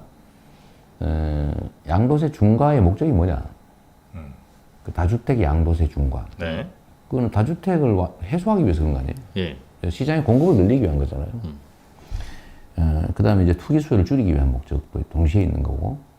그래서 그런 경우에, 근데 만약에 작동을 안 하면 작동을 하게 해야지. 근데 지금 밀어놨더니 1년간 미뤘잖아요. 입법하면서. 네. 시행을 미뤘는데 그동안에 팔아라. 라고 했는데 팔지 않고 증여를 주로 했거든요. 네. 팔면 이제 기존의 양도세도 아까운 거죠. 비싸니까. 비싸니까. 근데 지금은 이제 그것도 같이 중과되니까 딱 멈춘 상태예요. 물론 훌륭한 태도는 아니지만 시장은 존재하는 거니까 그렇게. 근데 이게 이제 종부세가 부과가 됐잖아요. 이제 압박을 했는데 그럼 옆으로 튀어나가야 되잖아요. 이걸 지금 중과로 막혀있는 상태입니다. 튀어나가려는 저는 이거를 제어를. 잠깐 한번 터주자. 근데 그냥 터주면 또 도덕적 개인이 뭐니 하니까 네. 슬라이딩 방식으로 하자. 어떻게 해요? 빨리 나갈수록 많이 주는 걸로. 아니, 저는 정책을 이런 식으로 만들거든요. 예, 현장의 수용성이 높도록. 그래서 6개월 안에 빠져나가면은 중과 면제. 네. 9개월 안에 빠져나가면 절반. 절반 중과를 절반 깎아준다 이 말이에요. 네. 12개월 안에 빠져나가면은 25% 4분의 1만 감해준다. 슬라이딩 방식. 그 다음에 12개월 지나면 다시는 변화가 없다. 이 지금 종부세를 맞았기 때문에 네. 판단이 또 다를 수 있다는 거예요. 그래서 이거를 하자고 그랬더니 일부에서는 뭐 원칙에 어긋난다 뭐 그러고 심지어 야당도 저를 공격하던데 네. 원래 야당이 원하던 거예요. 유예해줘라. 좀 유예 더 해줘라 이거 있잖아요. 근데 저는 유예를 더 가지는 방식으로는 안 된다. 유예를 더 해주면 도덕적 해이가 발생하죠. 네. 공급이 부족하다는 건 추가로 건설을 더 해야 된다는 뭐 의미 그것도 아닙니까? 포함하죠. 그러니까 이것도 저는 공급을 늘리는 방법 중에 하나죠. 민간에서 기존 주택이 기존 주택 중에? 시장으로 나오는 거죠. 저는 이게 꽤 크다고 보거든요. 그게 재건축 재개발 아닙니까? 그러니까 그거는 이제 새로 늘리는 것이고 이제 기존에 가지고 있는 주택을 이제 시장이 내는 그 길을 터주자. 종부세로 눌렀으니 양도세는 터주자. 양도세는 좀 터주되 그 양도세는- 빨리 나가는 경우에 더 많이. 예를 들어 5억에 샀는데 10억이 됐어요. 뭐 한 1, 2년 새에. 그러면 5억은 그냥 지금 한 80, 70, 80% 내릴 걸 양도세를 그러니까 그걸 면제해 준다는 거예요? 중과 부분만. 중과 부분만. 대략 한 30-40% 매기던 지금 한 세율로 30-40% 대로 돌아가자는 거죠. 그것도 6개월 안에는 30, 40% 없이 통상적인 양도세. 9개월 되면 절반 과중치의 절반 내고. 어쨌든 1년 이상은 안 주실 생각이신가 보네요. 그거는 하면 왜냐면 탈출할 기회는 확실하게 주는데 탈출 안 하면 그때부터 부담을 해야죠. 저는 뭔 정하면 정한 건 확실히 지키거든요. 그런 걸 하더라도 문제되는 부분은 없나요? 예를 들면 법적으로 뭐 뭐가 이거는 문제가 되죠? 누군가가 뭐 모르겠어요. 저는 잘 모르겠는데 예를 들어 내가 뭐 6개월 안에는 자 면제 뭐 이렇게 해주면 그게 뭐 법적으로 충돌된 부분이 이런 건 전혀 없습니까? 없어. 그거는 뭐. 그건 뭐 조세 정책에 관한 문제니까. 아 그렇습니까? 그 네. 외에 공급 확대 정책으로는 어쨌든 좀 재개발 재건축의 층수 용적률 완화해서 기존 택지 안에서 추가 공급이 가능하게. 도시는 과밀 이제 밀도가 높아질 수밖에 없거든요. 네. 좀 정도를 규제해야 지금 한꺼번에 너무 높아지면 안 되지만 그렇다고 꽉 묶어놓을 필요도 없는 거예요. 근데 그렇게 그러니까 지어나 신규 저렇게 택지 교부 예. 신규 택지로 좀 추가 공급하는 거. 재건축 초과이익 환수 제도에 대해서는 완화할 필요가 있다고 저는 보세요? 아니면 완화해주면 개발 이익이 생기지 않습니까? 생겨야 짓지 않겠습니까? 아니 근데 기존에도 있는 거 적정 규모는 있는 거고 예를 들어 추가로 완화해 줄 경우에 생기는 그 추가분을 전적으로 다 독점하게 하면 안 될 것 같고요. 왜냐하면 주변이 피해를 보거든요. 그래서 그런 부분은 일부는 공익 환수가 필요하겠다. 예를 들면 뭐 공익 환수라고 하는 게 거기다 뭐 청년 주택을 좀 더 짓는다든지 뭐 이런 식으로 공익 기여를 하게 하면 되죠. 이렇게. 다주택에 대해서는 어떻게 생각하십니까? 예전에도 비필수 부동산에 대한 그 조세는 강화해야 된다는 말씀이신데 저는 다른 자산들 예를 들면 주식이나 이런 부분은 사실은 그 기업의 자금 조달 효과도 있고 뭐 국부를 그 키우는 효과가 있잖아요. 그건 존중하는 게 맞는데 네. 토지는 희소성 때문에 가치가 올라가는 경우가 많거든요. 네. 가격이 올라가는 경우가 많죠. 근데 그거를 다 개인이 전적으로 취득하는 게 옳지 않다는 게 헌법에 써져 있지 않습니까? 토지 공개념이라고. 그래서 저는 적정한 개발 이익들을 뭐 개인이 소유자가 취하는 것도 당연하다. 토지 개량을 통해서나 네. 아니면 뭐 기타 등등의 물가 상승에 의한 것이거나 경제 규모 성장에 따라서 취하는 건 인정하는데 공공의 권력이 개입돼서 생기는 거. 예를 들면 거기다가 갑자기 토지의 용도를 바꿔줬다든지. 네. 그 갑자기 예를 들면 임야였는데 뭐 예를 들면 상업 용지가 됐다. 아 용도 변경. 뭐 용도 변경 해줬다. 네. 그 예측하지 못한 이익이잖아요. 또는 거기다 갑자기 그 주변에 전부 다 뭐 대형 뭐 산업단지를 만들었다. 이게 다 국가 권력, 즉 국민의 권력 권한을 행사해서 생긴 이익이기 때문에 그 중에 일부는 저는 환수해야 된다고 보는 거죠. 그건 개인 것이 아니라 국민 모두의 것이어야 된다. 물론 그러니까 당연히 1주택보다는 다주택에 대해서 양도세가 무거운 것이고 1주택은 그렇죠. 비과세가 꽤 그래서 끼니까요. 보유세 부담도 좀 더 늘릴 필요가 있고 그 중에서도 주택 문제는 우리가 특별히 다른 부동산하고 또 다르게 봐야 되는 게 저기 불필요한 곳에 있는 임야하고는 또 다르게 봐야 되잖아요. 사람들의 주거라고 하는 헌법상의 기본권 보장을 위해서 불가피한 시설이 주택인데 네. 이 부분에 대해서는 좀 보호를 해줄 필요가 있고 타인의 주거의 자유를 제한해 가면서 그걸 활용해 가지고 돈을 버는 게 다주택자의 일종의 투자 아닙니까? 거기에 대한 부담은 더 늘려야죠. 그 자체를 막을 수는 없지만 네. 거기에 대한 부담은 늘리는 게 맞다. 그렇게 되면 다들 이제 팔려고 할 거고 다주택을 안 하려고 하면 세입자용 주택은 누가 공급하느냐 문제는 어떻게? 물론 그렇죠. 근데 그렇다고 다 없어지지는 않을 거고 그 부담과 세입자로 인해서 얻는 이익을 다 비교하겠죠. 그러면 그 부담이 세입자로부터 얻는 월세나 전세로 뭐 충족될 때까지 월세나 전세가 오르든가 아니면 그게 공급이 안 되든가 해결이 안 되는 문제라서 해결이 안 되는 건 아닐 테고요. 그건 다 균형을 맞춰 나가는 게 시장이라고 보죠. 그래서 억지로 모든 제도로 맞추면 껄끄럽겠지만 그거는 예측 가능하게 만들어주면 시장이 다 적응할 거라고 보고 그래서 제가 기본주택 얘기를 하는 겁니다. 기본 주택. 그래서 이 기본주택의 개념은 이제 꽤 어려울 수도 있는데 싱가포르 생각하면 돼요. 싱가포르식 주택 공급을 우리도 해야 된다. 어떻게 하는데요, 싱가포르? 싱가포르는 땅은 다 국가가 가지고 있고 아, 네네. 건축물만 분양하죠. 그리고 땅의 임대 기간이 제한되어 있기 때문에 네. 가격이 집값이 폭등할 수가 없습니다. 물론 거래를 하지만, 근데 그런 유형도 있고 건축물도 임대하는 경우도 있을 수 있고. 근데 대신에 자격 제한을 지금은 영세민, 소위 네네. 주거 취약계층이 아주 8평, 12평 같은 조그만한 네네네. 주택이 아주 외곽에 아주 입지 나쁜 곳에 싼 가격으로 입주해 있잖아요. 근데 이런 거 말고 중산층도 살 수 있는 고품질의 저렴한 공공주택을 최소한 20%는 만들어야 된다. 토지가 국가 소유여야 되는데 지금 계속 수용하잖아요. 서울 안에서 집들을 원할 텐데. 그건 쉽지 않지. 이제 수도권, 경기도 앞으로 주로 신도시 그런 데서 만드니까요. 거기서 저는 가능하면 공공주택 방식으로 공급하자. 물론 분양도 완전히 없앨 수는 없고요. 분양도 해야지. 근데 분양은 기본적으로 민간이, 네. 공공은 공공주택을. 이런 식으로 해서 사람들이 지금은 아까 말씀하신 것처럼 시장에서 월세 또는 전세를 얻거나 시장에서 구매를 하거나 두 가지밖에 선택이 없잖아요. 네. 그러니까 그 문제가 생겨요. 전세를 얻을 수밖에 없는 사람들에게 전세를 줄 기회도 남겨놔야 되지 않냐? 예. 맞는 말이죠. 문제는 이게 두 가지밖에 없기 때문인데 지금 반반이잖아요, 대충. 그러니까 세입자가 한 44%, 네. 소유자가 한 50, 몇 프로? 이 정도 되거든요. 근데 이게 왜 두 가지밖에 없냐? 국민들한테 선택의 여지를 하나 더 주자. 한 20% 정도? 이 정도를 해서 공공주택이 원하면 원하는 기간만큼 살 수 있게 해주자. 충분한 면적에 좋은 위치에. 잘 아시겠지만 지금 현재 수도권의 아파트 공급 그 체계를 보면 3기 신도시든 어디든 대규모 택지를 수용을 해서 만들면 건설 원가가 1,000만 원 초반대거든요. 평당, 그죠? 평당. 예, 그렇거든요. 맞습니다. 예, 그래서 30평 아파트 3억대에 짓는다 말이에요, 쉽게 말하면. 근데 이걸 한 5억대에 분양하잖아요. 뭐 부풀리고 막 이래 해가지고. 그래서 택지를 팔아서 다시 그 위에 건축을 해서 민간 건설회사 분양하는 방식인데 저는 이거 이렇게 할 필요가 없죠. 공공에서 건설회사에 시공권을 준 다음에 공공이 직접 분양해도 되거든요. 근데 그렇게 되면 분양 가격이 떨어집니다.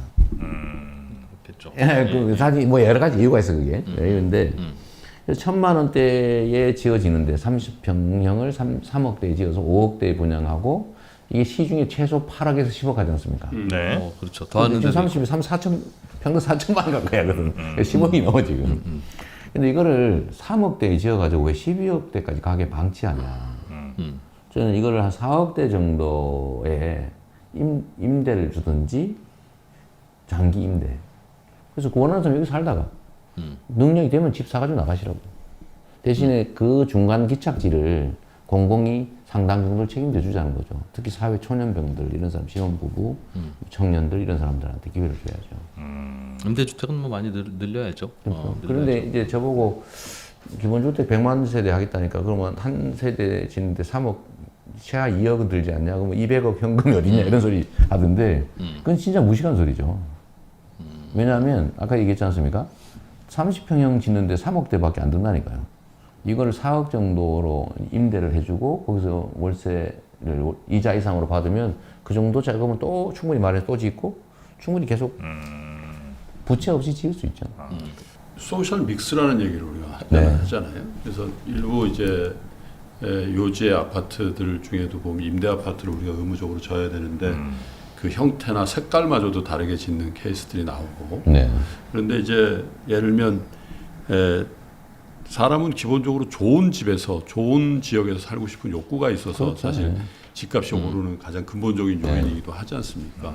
근데 그런 지금 후보님이 말씀하신 그런 지역을 만들어 버리면 혹시라도 슬럼화가 된다든지 네. 그런 우려. 그래서 어떻게 그러면 그런 좋은 주택에서 살고자 하는 또 그 자산 가치가 올라가면서 내가 향유해야 될 어떤 그런 것도 내가 중요하게 생각하는 사람들하고 어떻게 이렇게 섞여서 살 수 있게 하는가 이게 되게 중요한 것 같아요. 그렇죠. 지금은 이게 너무 이게 뭐랄까 규격적이라고 그럴까? 그러니까 분양 아니면 임대. 예. 또 임대도 민간은 그 뭐 역세권이 꽤 괜찮은 그 넓은 평수의 아파트를 임대하지만 공공 임대는 저 그러니까요. 구석에 예. 영세민이 사는 일종의 옛날로 치면 향소 부곡 느낌을 주잖아요. 질도 굉장히 예, 낮고 또 그런 뭐 취약계층만 사니까 보통 사람 안 살려고 그러고. 근데 이거를 이렇게 저는 다양화할 필요가 있다고 보는 거예요. 그러니까 한 군데 반드시 그 건축물까지 임대한 영세민 취약계층만 사는 지역으로 만들면 안 되고 그건 정말 옳지 않죠. 여긴 분양받은 사람도 있고 넓은 평수도 있고 또 건축물만 분양받는 경우도 있고 또 건축물까지 임대를 하는 중산층용 임대도 있고 또 취약계층용 작은 평수도 있고 임대료를 차등을 두면 되거든요. 뭐 소득 수준에 따라서 공공이 사는 거니까 그다음에 아까 말씀하신 것처럼 예를 들면 청년주택이나 1인 가구들을 위한 뭐 일종의 사회주택들도 같이 배치하고 그래서 뭐 주방이나 이런 거 같이 쓰고 도서관 뭐 이런 거 같이 쓰면서 방을 따고 또 아니 원하면 또 다른 데 옮길 수 있게 해주면 돼. 거기서 평생 살라는 얘기가 아니니까. 그래서 좀 다양화할 필요가 있고 그렇게 하면 여기서 돈을 아껴서 낮은 주거비로 집값을 모아서 민간주택을 사거나 아니면 공공주택 분양할 때 분양 기회를 뭐 행사하면 되니까요. 좀 다양화할 필요가 있다는 거죠. 그러니까 총 주택 수가 수요에 비해서 그러니까 이 가구 수 대비 주택 수가 많거나 뭐 비슷하거나 한데도 자꾸 집이 부족하다고 하는 이유는 대표님 말씀처럼 원하는 주택 유형이 없어서 그렇거든요. 네. 근데 그거는 공급의 다양성을 통해서 어느 정도는 해소할 수 있다고 봐요. 그 인간의 욕망이라는 게 사실 겉으로는 그렇게 얘기 안 하더라도 속으로는 조금 못 사는 사람들이랑 같이 안 살고 싶고 그냥 좀 불편한 얘기일 수 그렇죠. 있겠습니다만 그런 게 있을 수 있잖아요. 그리고 그럼요. 실제로 있잖아요. 아, 그럼요. 예, 그래서 난 애들이 뭐 너 30평이냐 나 40평이냐 그런 거 다른 거잖아요. 그리고 뭐 놀이터도 같이 안 쓰고 싶은 그 욕망 그거에 반하는 것들을 정부가 이렇게 한다고 해서 그게 우리의 그림대로 갈 것이냐 결국 또 다른 방식으로 뭔가 또 성벽 쌓고 이렇게 그거는 예. 민간 영역에서 하시라고 놔둬야죠. 공공 영역은 그런 욕망들을 최소한 절제시키는 게 공공이 할 일이고요. 네네. 그 편을 먹어서 그런 식으로 하면 약육강식 밀림사하게 되지 않습니까? 근데 거기를 벗어나고 싶은 사람은 벗어날 능력이 돼서 벗어나게 해주면 되죠. 그거는 민간 자율의 영역. 그러나 네네. 출발지 자체는 네. 그런 기회조차도 못 얻는 사람이 너무 많으니까 편을 가리기는 그냥 아예 아무 쪽에도 못 들어가는 사람들 있지 않습니까? 그 사람들한테는 하여튼 들어갈 수 있는 기회는 줘야죠. 네네. 이게 소위 기본 주택이라고 하는 게 최소한 주거 공간은 최소한 확보해 줘야 된다. 그래서 지금까지는 우리가 약간 뭐 좀 딴 얘기 같긴 합니다만 네. 우리가 시민권이라고 하는 거, 소위 정치적 자유를 위해서 싸우고 그 다음에 소위 사회권, 최소한의 인간다운 삶을 위해서 싸우고 근데 이게 어느 정도 해결이 돼가잖아요. 그래서 저는 그 다음 단계가 경제적 기본권이라고 봐요. 최소한의 풍요를 함께 누릴 권리. 그거는 뭐 주거, 생활, 임금, 직장, 뭐 보육 등등 다 합쳐서. 네.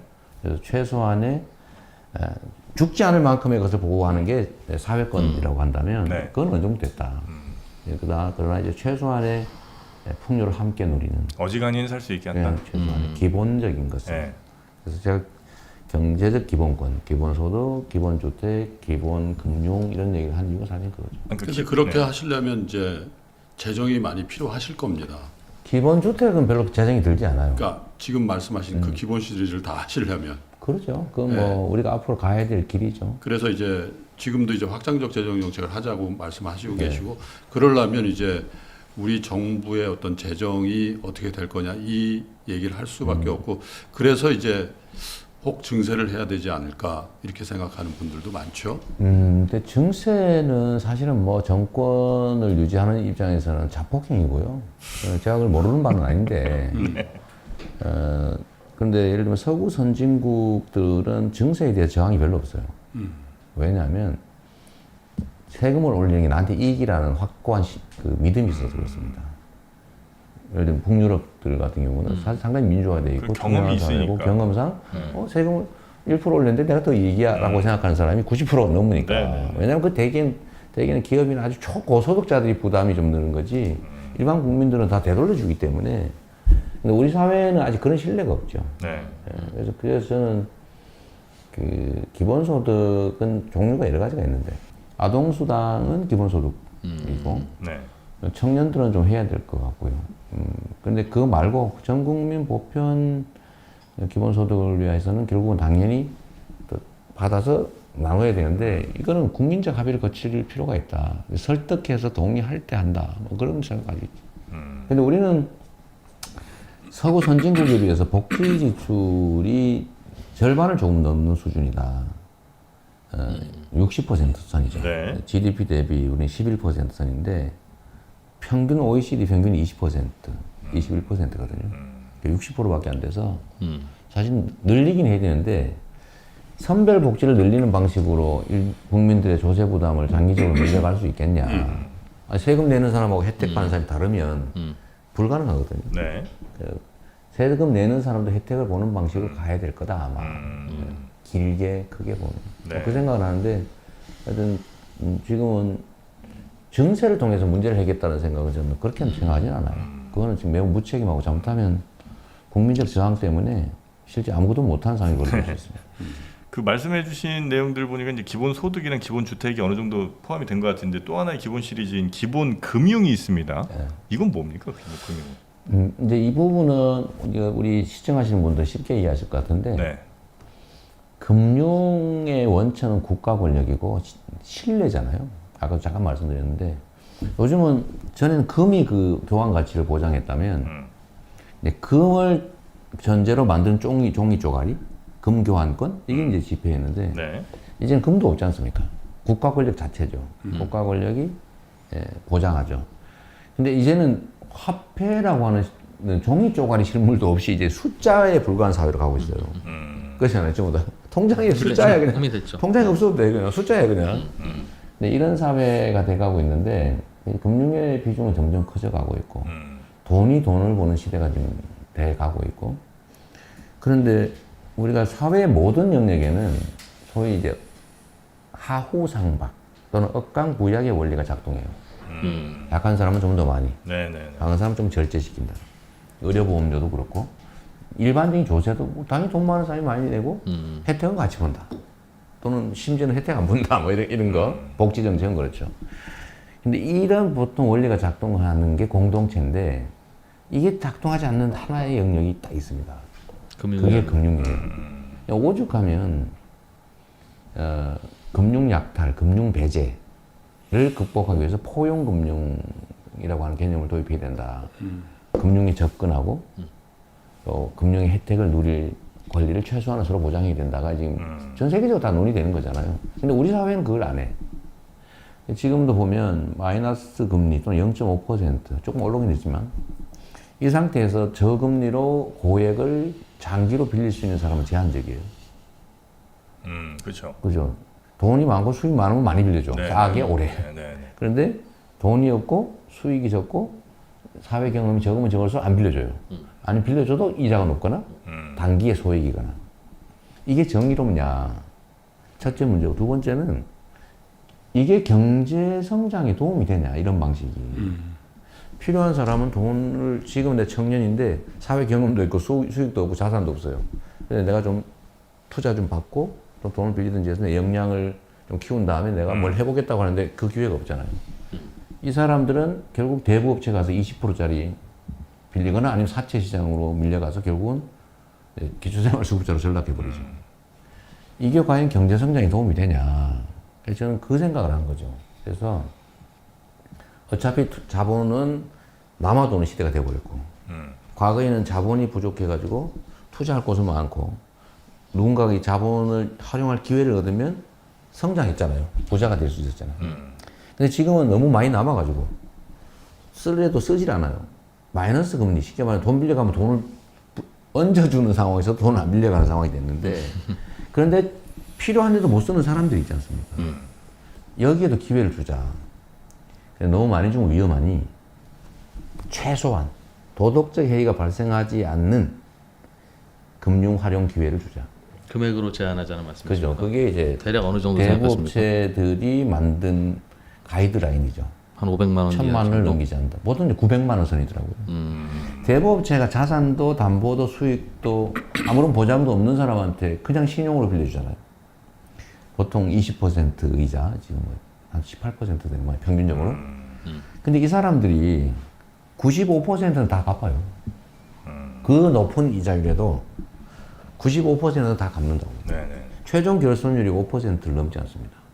그렇다면 이자율 20%를 받은 건 폭리이고 그렇다면 15%나 12%로도 된다면 경쟁이 나타났을 텐데 그죠. 네. 그게 그렇게 회수율이 높으면 이미 개선되지 않았겠습니까?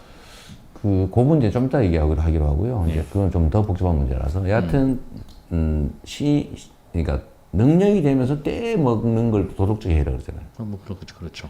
근데 예를 들면 1,000만 원 또는 900만 원을 빌려가지고 그 신용불량 거래 제한, 취업 제한 이런 걸 다 당하고 재산 자기 이름을 평생 재산을 못 갖는 걸 감수하면서 1,000만 원을 떼어 먹겠냐. 그러니까 지금은 대부업체들이 전화도 못 하지 않습니까? 추심 대리인 신고하면 전화도 하면 처벌돼요. 그냥 기다려야 돼, 갚도록. 근데 이런 상태에서도 어쨌든 95%는 갚더라. 실제 조사해보면 그래요.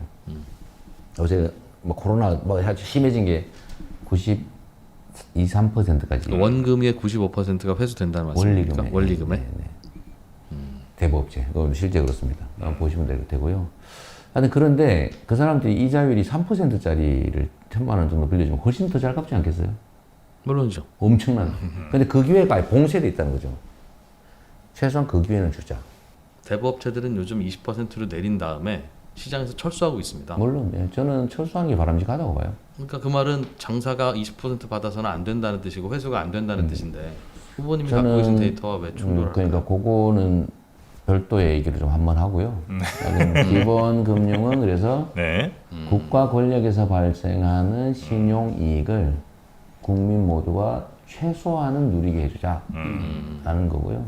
저희가 이제 경기도에서 청년들한테 20만 명에게 매년 500만 원씩 빌려주면 1조 원이잖아요. 매년. 네. 그럼 그걸 10년간 빌려줄 텐데 계속 누적되지 않겠습니까? 그래서 금융기관들한테 저희 물어봤어요. 얼마 지원해주면 됩니까? 그랬더니 200억, 2%면 된다. 그 1조 원 대출에 대해서. 특히 청년들이기 때문에. 그 최대치로 얼마면 됩니까? 5%래요. 그래서 우리가 500억을 적립하고 적립해줘야지. 왜냐면 그 경기도에서. 네. 네. 경기도 청년 20만 명에게 매년 1조 원을 대출해주는 3% 정도로. 네. 이걸 내년부터 시행을 합니다. 제가 그건 다 만들어 놓고 나왔죠. 네네. 조례 예산 다 만들어 놓고 나왔는데 금융기관 5군데가 경합이 들어왔어요. 자기들이 하겠다고. 후보님이 하시니까 그런 거 아닌가요? 아니에요. 내가 그 도지사를 계속 한다는 보장이 없는데? 아니 당선 가능성이 높으신 분인데. 아니, 그건 아니죠. 그건 아니고, 그거는 언론 보도는 그는 사실은 전혀 오보였던 거죠. 오보였던 거고. 충분히 사업성이 있다고 사업성이 은행들이 있죠. 왜냐하면 판단한다는 거죠. 고객을 유인할 수 있어요. 하여튼 그래 그 얘기하고 네. 아까 그 얘기 네. 맞아요. 네. 대부업체 얘기. 이것도 관심사일 텐데 예를 들면 지금 사채 시장의 평균 대출 금리가 401%라는 거예요. 금감원이 조사한 결과 그렇습니다. 1년에 400%요? 네, 연 401%. 불법 사채들 다 불법 사채. 그렇죠. 있죠. 보통 몇천 프로씩이죠. 50만 원 불러주고 몇 달 지나면 100만 원 돼 있어요. 그렇게 기본인데 네. 그것도 하나의 시장이거든요. 거기 예를 들면 진짜로 제가 얘기하는 것처럼 불법 사채 시장, 그러니까 법정 금리 초과 계약을 한 경우는 이자를 못 받게 한다. 하고 하면 다 철수하겠죠. 철수하는 게 나쁜 겁니까? 그게 정상이죠. 그러면은 똑같은 얘기로 사채 그 시장을 24%에서 20%로 예를 들어 15%로 떨어지면 철수할 거다. 철수하면 시민들이 피해 볼 거다. 그거는 사실은 윤모 후보가 얘기한 거하고 똑같습니다. 불량식품이라도 3억을 자유로 줘야 된다. 얘기가 똑같은 거예요. 초고금리 대출이라도 받을 수 있는 기회를 줘야 된다. 그 얘기잖아요. 그죠? 그게 정의롭냐? 아니죠. 그럼 그거 없으면 뭐 돈 못 빌린 사람은 어떡하냐? 제도금융기관이 그걸 책임져 줘야죠. 그리고 국가가 그 부실분을 책임져 줘서 그 사람들이 기초생활수급자로 전락하지 않고 살아남는다면 국가의 재정이 이익인 겁니다. 그냥 우리는 대출, 복지 두 개만 있어요. 왜 중간은 없냐? 복지적 대출을 할 수 있죠. 대출적 복지, 대출 성격의 복지 할 수 있죠. 근데 우리는 둘 중에 하나만 있어요. 근데 그 중간쯤이 조금 있어요. 서민금융, 무슨 희망홀씨 대출 뭐 이런 거. 네네네. 너무 적다 그거죠. 이걸 좀 많이 늘리자는 얘기일 수도 있고 모든 국민들한테 똑같이 기회를 주자는 얘기는 좀 평준화하는 측면이 있긴 한데 대부업체 문제는 저는 그렇게 하면 좋겠어요. 세상이 변했는데 박정희 당시에 그 경제 성장이 10%일 때도 이자율을 연 25% 묶었습니다. 법정 최대 허용치는 40%였는데 시행령으로 정하게 됐을 때 25%를 넘은 일이 없어요. 그러고도 경제가 다 유지가 됐는데 지금 1% 성장 시대에 10몇 배 그게 과연 꼭 필요하냐. 연 15%, 20% 이자로 돈을 빌려서 할 수 있는 사람이라면 네. 근데 그거를 아까 얘기한 95%는 다 갚잖아요. 그 사람들한테 왜 저리 장기 대출의 기회를 안 주냐? 금융 영역에서. 그거 주면 훨씬 더 잘 갚고 더 회생 잘할 거고. 네. 그 사람들이 15%, 20% 이자 내다가 결국은 포기하고 신체 포기각서 쓰고 막 그러다가 결국은 기초생활수급자에다 취직도 못하는 상황이 발생하면 신용불량 되고 국가가 손해잖아요. 그래서 저는 이것도 하나의 성장의 기회라고 생각하는 거예요. 네. 그러니까 그 부분은 재정이 담당해야 된다는 말씀이시죠. 그래서 결국은 더 많은 재정으로 감당할 수밖에 없을 왜냐면 텐데 아까 제도권 금융회사가 왜 그걸 안 하냐고 말씀하셔서 제도권 금융회사가 정부의 지원을 받지 않고 그걸 할 수는 없을 겁니다 아마. 일부는 원래 하게 돼 있죠. 네. 그러니까 금융기관은 오로지 수익성을 추구하느냐 공공성도 동시에 추구하느냐에서 두 가지 다 한다는 게 기본적인 가설입니다. 무조건 돈만 번다. 공공의 기여는 하지 않는다가 바람직한 게 아니에요. 그리고 우리나라 금융기관들은 원래 서민들의 주택 구입을 편하게 하기 위해서 각종 금융 이익을 주던 주택은행, 또 서민들의 금융자산 형성을 위해서 도움을 주던 국민은행, 이게 나중에 상업은행으로 다 바뀌어버렸잖아요. 즉 공공성을 추구하던 금융기관들이 공공성을 다 버리고 다 수익성을 추구하는 민간 상업은행화 되어버렸는데 그렇더라도 공공성을 최소한의 기여는 해야죠. 그런데 올해 한번 보세요. 제가 보니까 작년에 코로나19 때문에 해외 금융기관들은 영업이익률이 보통 10몇 %대로 줄었는데 우리나라만 오히려 폭증했어요. 영업이익률이. 공익 기능을 하지 않았기 때문에 그렇습니다. 그런데 왜 그 해외 금융회사는 한국을 떠나겠습니까? 뭐 그거는 뭐 여러 가지 사정들이 있겠죠. 그러나 어쨌든 분명한 거는 우리나라는 금융기관들이 공익 기능을 좀 적게 해서 나중에 영업이익이 폭증했다는 건 객관적인 사실이고, 제가 그래서 금융기관들이 이걸 맡으라는 뜻은 아니에요. 그건 재정이 맞는다. 네. 아까 얘기하지 않습니까? 국민들한테 경기도 청년 20만 명에게 1조 원의 기본금융 혜택을 주는 대신에 재정이 담당하는 200억이라고, 최대 500억. 500억으로 20만 명이 혜택을 본다. 네. 그 중에서 몇 명만 신용불량 안 되고 그 돈으로 하다못해 뭐라도 좀 공부라도 더 하고 경험이라도 쌓아서 성공이 있다면 결국 500억 원치 훨씬 더 되죠. 제가 대부업체 단속을 했거든요. 대부업체 언제요? 불법, 제가 임기 내내 한 겁니다. 성남에 있을 때. 그러세요? 단속 많이 그래서 하겠습니다. 경기도에는 대부업체 돈 빌려드립니다. 쪽지가 없어요. 그래요? 자세히 보세요. 그럼 바로 신고입니까? 바로 신고할 뿐만 아니라 신고를 하는 직원도 시- 따로 뽑아놨어요. 뿌리고 신고가 다니면. 들어오면 네. 그 미스터리 쇼핑조, 그 함정 유인 네네. 단속조가 있어가지고 네. 돈 빌려 달라고 한 다음에 돈 빌리는 현장을 잡아가지고 압수수색해요. 싹 뒤져가지고 저희가 과다 지급된 이자 다 계산해서 없애주고 하니까 경기도에서는 아예 안 해요. 그래요? 한번 보시면 압니다. 네. 강남에는 많습니다. 이렇게 먼저 일수 빌려드리는 네네네네. 경기도에는 없습니다. 요즘 제가 인터넷 단속하고 있어요. 왜냐면 인터넷은 경기도민도 쓰니까. 어쨌든 그런데 네. 이걸 하다 보니까 어떤 문제가 생기냐면 누가 항의를 하더라고요. 아니 나는 연 2,000%든 3,000%든 지금 당장 빌려야 써야 되는데 그거 막으면 어떡하냐. 그래서 제가 단속을 해야 되겠고 그걸 보완하는 장치는 없어서 그러면은 50만 원은 원하는 사람은 다 빌려주겠다. 50만 원이요? 50만 원. 정부 재정으로? 네, 저 경기도 예산으로. 그래가지고 50만 원씩 빌려주는 거를, 근데 50만 원 빌리려고 차 타고 버스 타고 와가지고 자기 신원 내고 그 할 사람이 돈 있으면 하겠어요, 안 하겠어요? 안 하겠죠. 안 하지. 그 50만 원 차라리 그 시간에 딴 거 하지. 네. 근데 이 50만 원이 없어서 죽는 사람도 있단 말이에요. 20만 원 없어서 죽은 세 가족도 있잖아요, 세 모녀. 네네네네. 2만 원 때문에 아버지 부양 못 해가지고 무슨 네네네네. 유기치사로 네. 징역 4년 받은 아들도 있는 거고. 그래서 이런 사람들을 위해서 50만 원을 빌려주겠다. 그래서 제가 500억 예산을 마련해가지고 50만 원은 선착순으로 빌려주겠다. 그러니 순식간에 동이 나버린 거예요. 다 나갔어요? 네.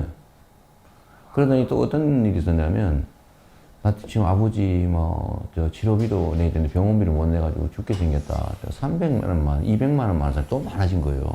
그 원래 복지 지출 대상이거든, 그거는. 그 정도면. 그래서 저희가 이제 50만 원은 무심사, 300만 원까지는 심사해서 빌려주겠다고 500억을 했는데 이게 너무 빨리 소진이 되는 거예요. 그래서 제가 어떤 생각을 했냐면 이걸 직접 빌려주는 회사는 몇 명이 혜택을 못 보니 차라리 500억을 우리가 채워줄 테니까 금융기관이 빌려주는 손실을 500억으로 감당하는 최대치로 빌려주자. 이게 효율적이잖아요. 그래서 나온 아이디어가 기본금융이었습니다. 너무 많이는 말고 도덕적 해이가 발생하지 않는 선에 최소한의 이거는 해주는 게 재정상으로 이익이 있다 해서 500억으로 해보니까 1조 원이 나온 거예요.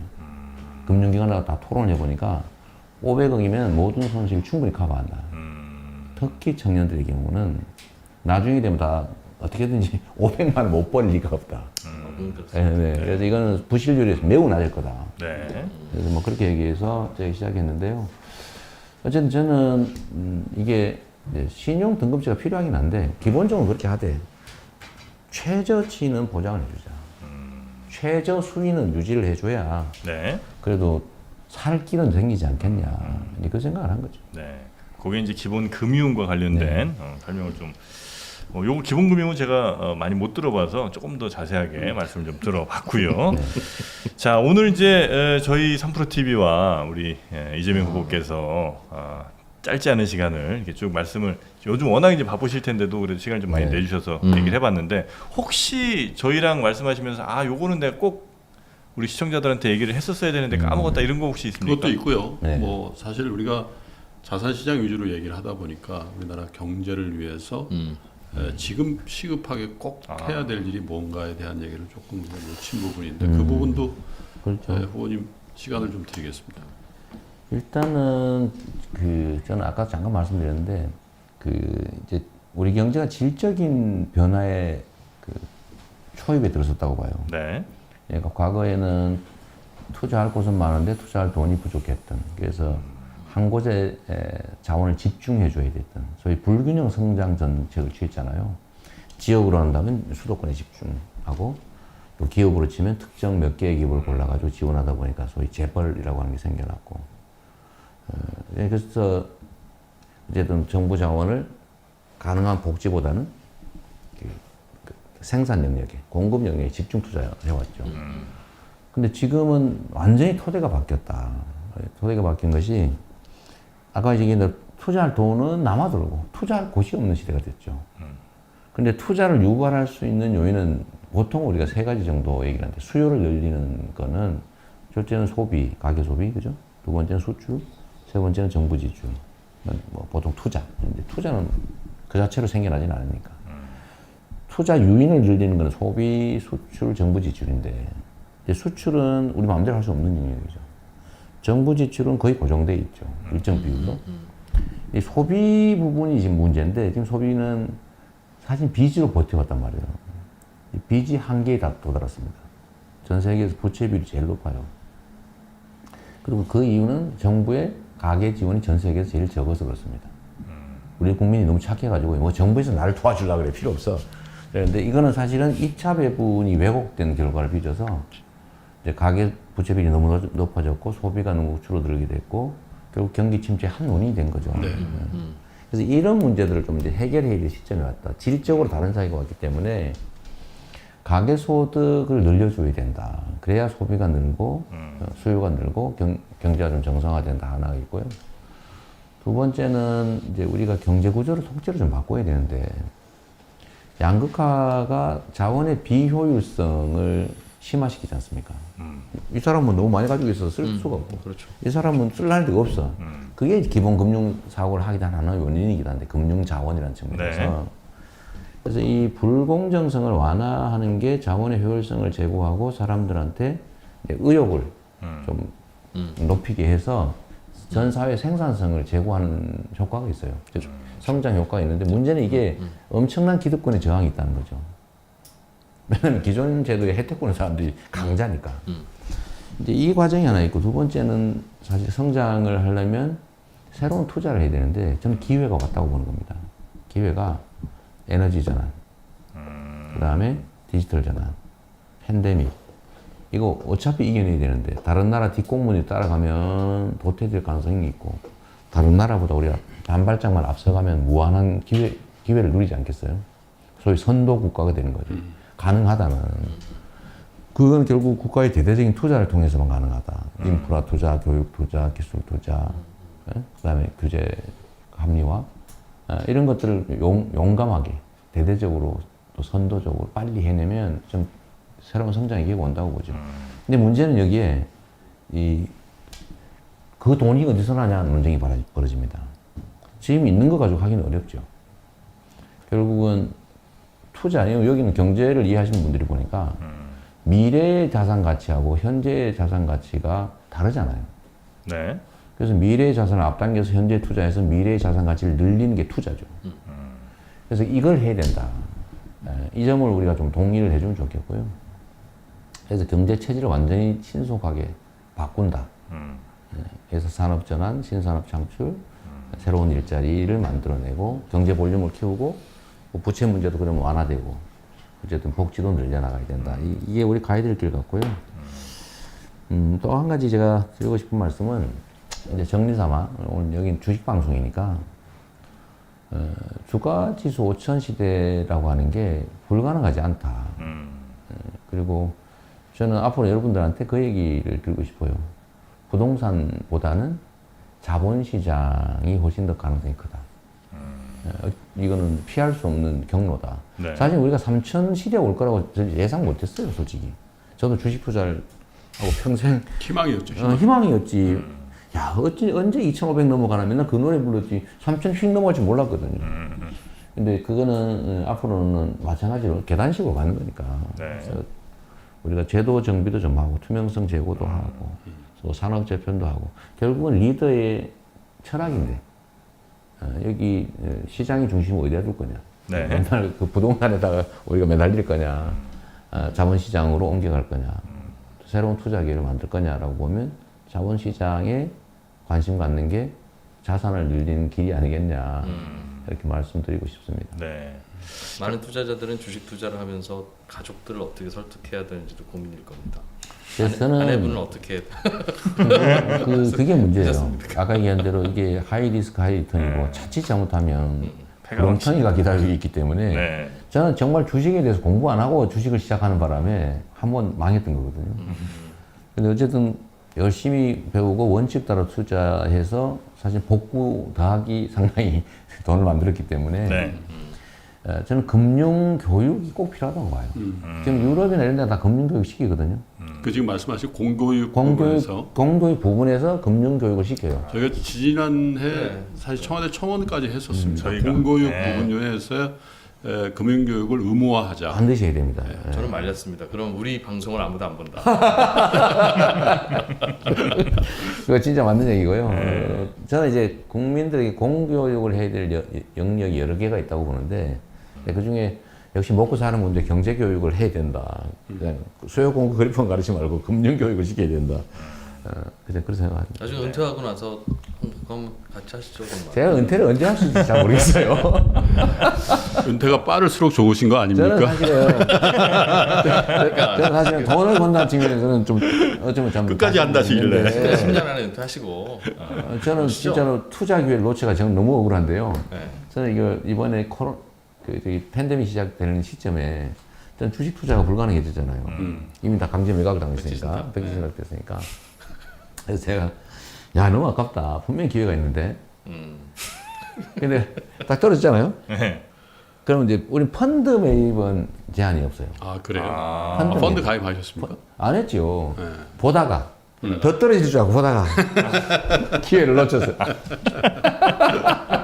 다시는 기회가 안 올 것 같습니다. 자, 우리- 은퇴하시면 네. 3프로 TV의 우리 그 진행자로 저희가 네. 저 원래 경제학자가 주식 투자 못 한다는 얘기도 있는데 맞아요. 말 많이 하면은 주식 투자가 안 돼요.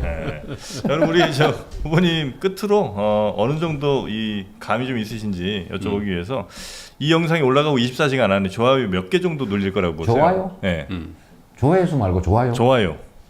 좋아요 수는 가늠이 안 되는데. 아, 조회수. 조회수는 24시간. 네. 저번에 와이스트릿은 하루 만에 한 8만인가 10만 정도 네. 됐는데 하루 만에 네. 30만. 30만 알겠습니다. 저희가 한번 볼을 보고 떨었어 지금. 이걸 왜 볼로 보고 그러니? 네, 자, 우리 30만. 투자자 여러분들에게 마지막으로 한번 인사 한번 해주시죠. 왜냐하면 주식시장이 뭐 3,000포인트 갈 줄 몰랐다고 말씀하셨지만 그래도 힘듭니다. 사실 지금 네, 그렇죠. 굉장히 힘들고 또 아까도 말씀이 있었습니다만 미국하고 비교해서 정말 이 상실감이나 또 부동산 시장하고 비교해서 박탈감 같은 게 굉장히 심한 우리 개인 투자자 여러분들에게 덕담과 또 격려의 말씀 한마디 해주시죠. 네, 주식 시장은 결국 안정성이 중요하고요. 이제 수익성도 중요하고, 그리고 가장 기본적으로는 또 경제 체질이 개선돼야 되겠죠. 물론 투명성은 뭐 말할 것도 없고요. 네, 현재 저는 대한민국 주식 시장이 매우 저평가되어 있다고 보여지고, 뭐 저평가 원인은 지정학적 요인에다가 경제의 기본적인 체질, 또 거기다가 이제 불투명성, 불공정성, 이게 뭐 복합적으로 작용하고 있다고 봅니다. 지금까지는 주로 부동산 투자에 우리가 매달려 왔다면 저는 이제 그게 한계에 왔다고 보여지고, 앞으로는 저는 금융시장, 자본시장, 주식시장 이쪽에 우리 관심을 더 가지는 게 훨씬 더 효율적일 거라는 생각이 들고요.